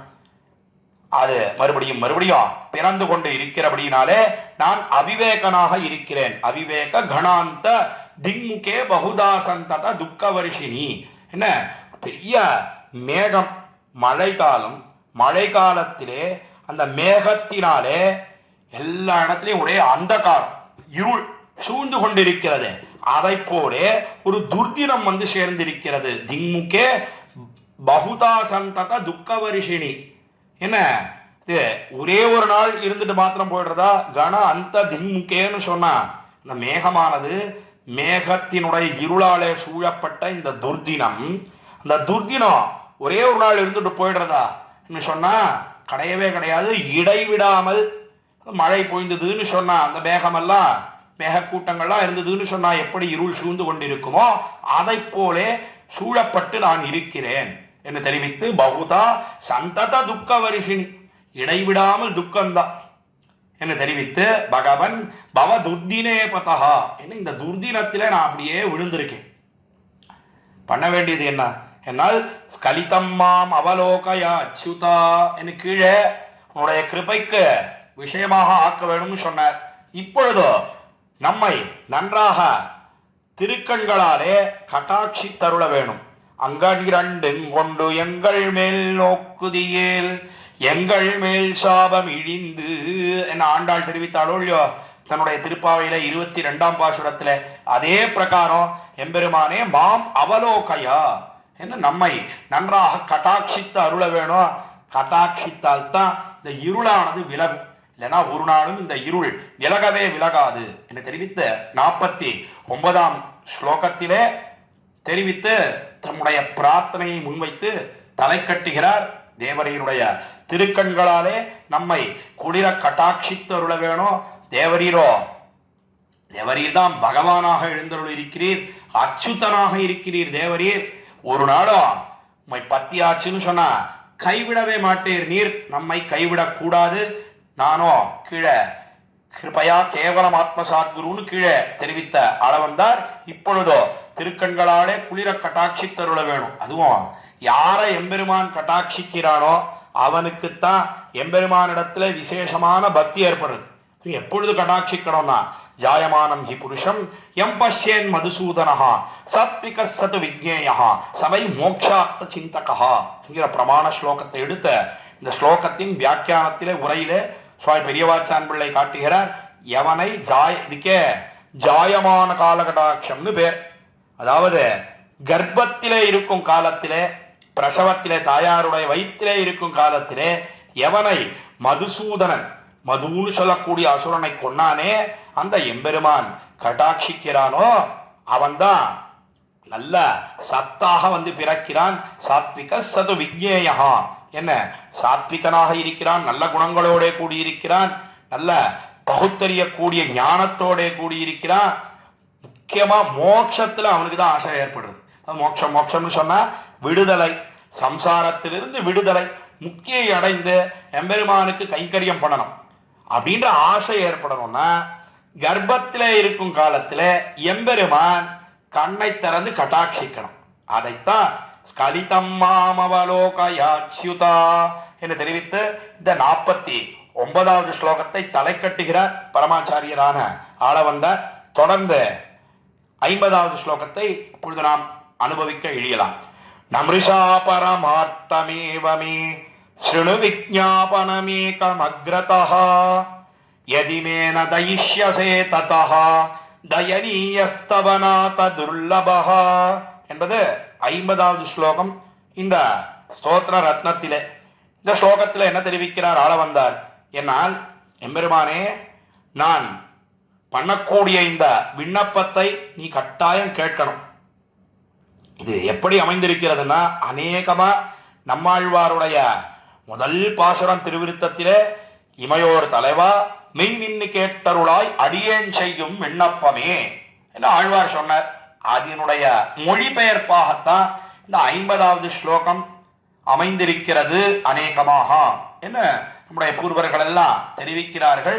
நம்ருஷா பரமார்த்தமேவமே என்ன, நம்ருஷான்னு சொன்னா நான் சொல்லக்கூடிய இது பொய் அன்று, பரமார்த்தமேவா இது உண்மையிலேயே சத்தியம்தான். சம்சாரி பொதுவா சொன்னான்னு சொன்னா அது பொய்யும் போலே இருக்கக்கூடிய ஒண்ணுதான்.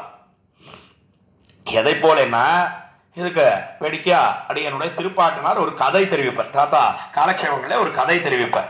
இந்த காலத்துல ஒரு அர்ச்சகர் சுவாமி இருந்தார். ஒரு கோயில்ல அவர் நித்தியம் எம்பெருமானுக்கு திருவாராதனம் பண்ணிவிட்டு அந்த திருக்காப்பையெல்லாம் ராத்திரி வேளையில சாத்தி விட்டு அவர் புறப்பட்ட கிரகத்துக்கு போய் படுத்துக்கணும். அவருக்கு ஏதோ சம்சாரத்துல ரொம்ப கஷ்டம். இந்த கஷ்டத்தினாலே நித்தியம் என்ன பண்றாருன்னா, அவருக்கு ஆழ்வார் பாசுரம்லாம் நல்லா தெரியும். நம்மாழ்வாருடைய பாசுரம், நம்மாழ்வார் ஒரு பாசுரத்துல என்ன தெரிவிக்கிறார்னா, கூவிக்கொள்ளும் காலம் இன்னும் குறுகாதோ. எம்பெருமானே, இந்த கூவிக்கொள்ளும் காலம் இன்னும் அது குறுகாதா, சீக்கிரமாக உன்னுடைய திருவடியிலே என்னை சேர்த்து கொள்ள மாட்டாயா என்ன ஆழ்வார் ஒரு பாசுரத்துல தெரிவிக்கிறார். அந்த பாசுரமும் நல்லா தெரியும், அதனுடைய அர்த்தமும் தெரியும். சம்சாரத்துல ரொம்ப கஷ்டம் அந்த அர்ச்சகர் சுவாமிக்கு, ரொம்ப வறுமை. அதனால என்ன பண்ணாருன்னா, நித்தியம் ராத்திரி வேளை பீகமுத்திரை ஆகணும், அதாவது கதவை மூடிட்டு தன்னுடைய திருமாளிகையில போய் படுத்துக்கணும், வீட்டில் போய் படுத்துக்கணும். அதுக்கு முன்னாடி என்ன பண்றாரு இந்த அர்ச்சகர் சுவாமின்னா, எம்பெருமான் சன்னதி திருமுன்பை நின்றுண்டு, பெருமானே ரொம்ப கஷ்டமா இருக்கு, கூவிக்கொள்ளும் காலம் இன்னும் குறுகாதோ, சீக்கிரமாக இந்த பிறவியை முடிக்க மாட்டாயா, தொலைக்க மாட்டாயா என்னெல்லாம் ரொம்ப நாளைக்கு சொல்லிட்டு இருக்கேன். அந்த அர்ச்சகர் சுவாமி கிரகத்துக்கு சீக்கிரமா போகல. அந்த கோயிலை காக்கக்கூடிய ஒரு காவலாளி இருந்தான்.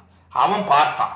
அவன் பார்த்துட்டு அதெல்லாம் கேட்டுட்டு, என்னடா இது, இவர் நித்தியம் இதே ரோதனையா போச்சு, இவரோட இதே தலையெழுத்தா போச்சு, இப்படி நின்று கூவிக்கொள்ளுங்காலம் இன்னும் குறுகாதோ, சீக்கிரமா முடிக்க மாட்டாயா, பிறவியை முடிக்க மாட்டாயான்னு சொல்லிட்டு இவர் சீக்கிரம் போனா கதவையெல்லாம் பூட்டிட்டு நாம போய் படுத்துக்கலான்னு பார்த்தா நம்மால தூங்கவே முடியல. என்னடா அது, எப்படி இதை தடுக்கிறது என்ன அந்த காவலாளி பார்த்தான். பார்த்துட்டோம் ஒரு நாள் என்ன பண்ணான், ஏன்னா இவருக்கு தெரியாம எம்பெருமானுடைய கர்ப்ப கிரகத்துக்குள்ள வந்து சன்னதிக்குள்ள வந்து மறைஞ்சுட்டு நின்னுட்டோ.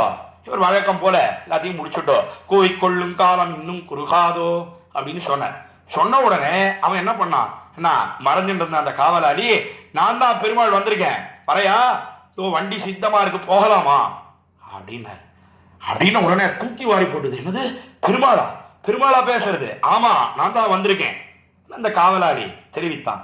தெரிவித்த உடனே அர்ச்சகர் சுவாமி, இப்படி திடீர்னு வண்டி வந்திருக்கு, போலான்னு கூட்டா என்ன பண்றது, குழந்தைகளுக்கெல்லாம் ஃபீஸ் எல்லாம் கட்டணும், எக்ஸாம் எல்லாம் வரப்போகுது, ஒரு 24 மணி நேரமாவது அவகாசம் கொடுக்க வேண்டாமா, 24 hours நோட்டீஸ் ஆகுது வேணாமா, நம்மெல்லாம் சொல்ற முடியும். அதை போல தெரிவித்தார் அந்த அர்ச்சகர் சுவாமி. சரி, 24 மணி நேரம் அவகாசம் தானே கொடுக்குறேன், நாளைக்கு இதே சமயம் சித்தமா இங்க இந்த வண்டியை கொண்டு வந்துறேன், அப்பா வா பார்க்கலாம் என்ன சொன்ன உடனே இவர் கிரகத்துக்கு போனார், வீட்டுக்கு போனார். மறுநாள் கோயிலுக்கே வரல. இவருடைய ராஜினாமா கடிதம் தான் வந்தது, என்ன ரெசிக்னேஷன் லெட்டர் தான் வந்தது. எங்கேயாவது வந்து ஆஷன் போயிட்டா என்ன பண்றது, பயந்து நடுங்கி போனார். வேடிக்கையாக அடியனுடைய திருப்பாட்டனார் தாத்தா தம்முடைய காலக்ஷேபங்களிலே தெரிவிப்பார். எதுக்காக சொல்ல வந்தேன்னா, சம்சாரின்னு சொன்னா அவன் பண்ணக்கூடிய ஒரு சரணாகதி இருக்கேன். அதாவது அர்ச்சகர் சுவாமி என்ன பண்ணார், பொய்யும் போலையும் கூவிக்கொள்ளுங்காலம் இன்னும் குறுகாதோன்னு சொல்றார். ஆனா உண்மையிலே இன்னைக்கே கொடுக்குறேன்னு சொன்னா யாராவது ஆசைப்படுவோமா? ஒரு நாளும் ஆசைப்படவே மாட்டோம். எத்தனையோ காரியங்கள் சொல்லுவோம், இருக்கட்டும். எதையோ விசேஷமா சில பேர் சொல்றா, எம்பெருமானை உன்னுடைய கைங்கரியத்தை விட்டுட்டு போறதா, அது உண்மையாகவும் இருக்கட்டும். ஆனா பெரும்பாலும் அது போட்கனாக இருக்கக்கூடியதுதான் நாம் சொல்லக்கூடிய வார்த்தையும். அந்த வேறுபாடை காட்டணுன்றதுக்காக எதுக்காக சொல்ல வந்தேங்கன்னா, நம்ருஷா பரமார்த்தமேவமே, எம்பெருமானே சம்சாரி சொல்ற வார்த்தையை போல நினைக்காத, இது உண்மையிலேயே சத்தியமான வார்த்தை தான். நம்ருஷா பொய் அன்று, என்ன அன்வய வத்திரேகங்கள் இரண்டாலையும் காட்டுற. அன்பய பிரேத்திரேகங்கள் இரண்டுன்னு சொன்னா என்ன, என்னால் இது பொய் அன்றுன்னு சொல்ற, இது சத்தியமேன்னு தெரிவிக்கிறார். பரமாத்மேவமே மே ஸ்ருணு விஜாபனமேகம் அக்ரதா, என்ன என்னுடைய இந்த விண்ணப்பம் ஏகம் விஜாபனம், இதை நீ கட்டாயம் கேட்டருள வேணும், முதற்கண் கேட்டருள வேணும். ஏகம் அக்ரதா என்று முதலிலே இருக்கக்கூடிய இந்த விஜாபனத்தை நீ திருச்செவி சாத்தியருள வேணும். இந்த விண்ணப்பத்தை என்ன எதனாலே தெரிவித்தார்னா, மேல காரியம் பண்றதா வேண்டாமா அதெல்லாம் அப்புறம் பிற்பாடு ஆராய்ந்து பார்த்து கொள்ளலாம், முதல்ல நான் சொல்றத கேளு எம்பெருமானே. என்ன அடியேன் செய்யும் விண்ணப்பமே இமையோரு தளவா மெய் நின்னை கேட்டருளாய் அடியேன் செய்யும் விண்ணப்பமே நம்மாழ்வார் சொன்னாரோ இல்லையோ, அதே போலத்தான் எம்பெருமானே ஆளவந்தார் தெரிவிக்கிறார். நான் பண்ணக்கூடிய இந்த விஞ்ஞாபனத்தை நீ கேட்டருள்வாயாக என்று தெரிவித்து மேல என்ன தெரிவிக்கிறார், என்னால் எதிமேன தைஷ்யசே ததா தயனீயஸ்தவநாத துர்லபஹா, என்ன உன்னுடைய தயைக்கு யாராவது கடைப்பாளான்னு தான் நீ பார்த்துட்டு இருக்க. உன்னாலே ரட்சிக்கப்படக்கூடியவர்கள் யாராவது கிடைப்பார்களா, அதைத்தானே நீ பார்த்துட்டு இருக்காய். அதுக்காக தானே நான் வந்திருக்கேன். என்ன ரட்சிக்காமல் விட்டுட்டாயே, ஆனால் உனக்கு யார் கிடைப்பார்கள் எம்பெருமானே என்பதைத்தான் மேல் 2 வரிகளாலே தெரிவிக்கிறார். எதிமே ந தைஷ்யசே, என்ன ஒருவேளை என்னிடத்துல நீ கிருபையை பொழியவில்லைன்னு சொன்னா, ததா தயனீயஸ்தவநாத துர்லபஹா, என்ன உனக்கு தயைக்கு விஷயமாக யார் கிடைப்பார்கள், என்ன தயைக்கு விஷயமாகவும் நான் இருக்கிறேன், அதற்கு மேலே எனக்கும் உனக்கும் சம்பந்தமும் இருக்கு, பிராப்தியும் இருக்கு, அதைத்தான் நாதான்னு தெரிவித்தார். நீ நாதனாக இருக்கிறாய், உனக்கே அத்து தீர்ந்தவனாக நான் இருக்கிறேன், உன்னுடைய தயை அதை என் பேரிலே பொழியலன்னு சொன்னா உனக்கு வேற யாருன்னா கிடைப்பா, யாருமே கிடைக்க மாட்டா. அதனால எம்பெருமானே உனக்கும் விஷயம் நான் தான், எனக்கும் விஷயம் நீ தான், என் பேரிலே கிருபையை பொழிவாயாக என்று தெரிவித்து இந்த 50வது ஸ்லோகத்தை தலை கட்டுகிறார். தவநாத துர்லபகா, நீயே என்ன தெரிவித்தாய், சமகாத்மா துர்லபகா, நீயே வேணும்னு தெரிவிக்கக்கூடிய ஒருத்தன் கிடைக்க மாட்டேன் என்கிறானே என்னதான் வருத்தத்தோட கண்ணபிரான் தன்னுடைய சோதிக்கு எழுந்தருளினான். தன்னுடைய சோதின்னு சொல்லக்கூடிய பரமபதத்துக்கு எல்லாம் கண்ணன்னு சொல்லக்கூடிய ஒருத்தன் கிடைக்க மாட்டேன்றானே, அப்படித்தானே நீ சொல்லிட்டு போயிருக்க. அப்படி இருக்கச்சே உன்னுடைய தயையே எதிர்பார்த்திருக்கிறேன் நான். உனக்கும் ரட்சணம் பண்றதுக்கு யாராவது ஆள் கிடைக்கணும், அந்த தொழில் பண்றதுக்காகத்தானே நீங்க வந்திருக்காய், இல்லைன்னா அங்கேயே இருக்கலாமே. பரமபதத்திலேருந்து எதுக்காக இங்க வந்து அவதாரங்கள்லாம் பண்ணணும் எம்பெருமான், அர்ச்சாவதாரத்திலே எதுக்காக எழுந்தருள் இருக்க வேணும், என்ன எல்லாரும் கிடைக்கணும், எல்லாரும் வரணும், அவர்களை எல்லாம் அழைத்து கொண்டு போகணும், அங்க பரமபதத்திலே நிச்சலம் கைங்கரியம் பண்ணணும், இதுதானே உனக்கு ஆசை. உன்னுடைய தயைக்கு யாராவது கிடைத்தால் தானே உன்னுடைய தயை பிரயோஜனப்படும்.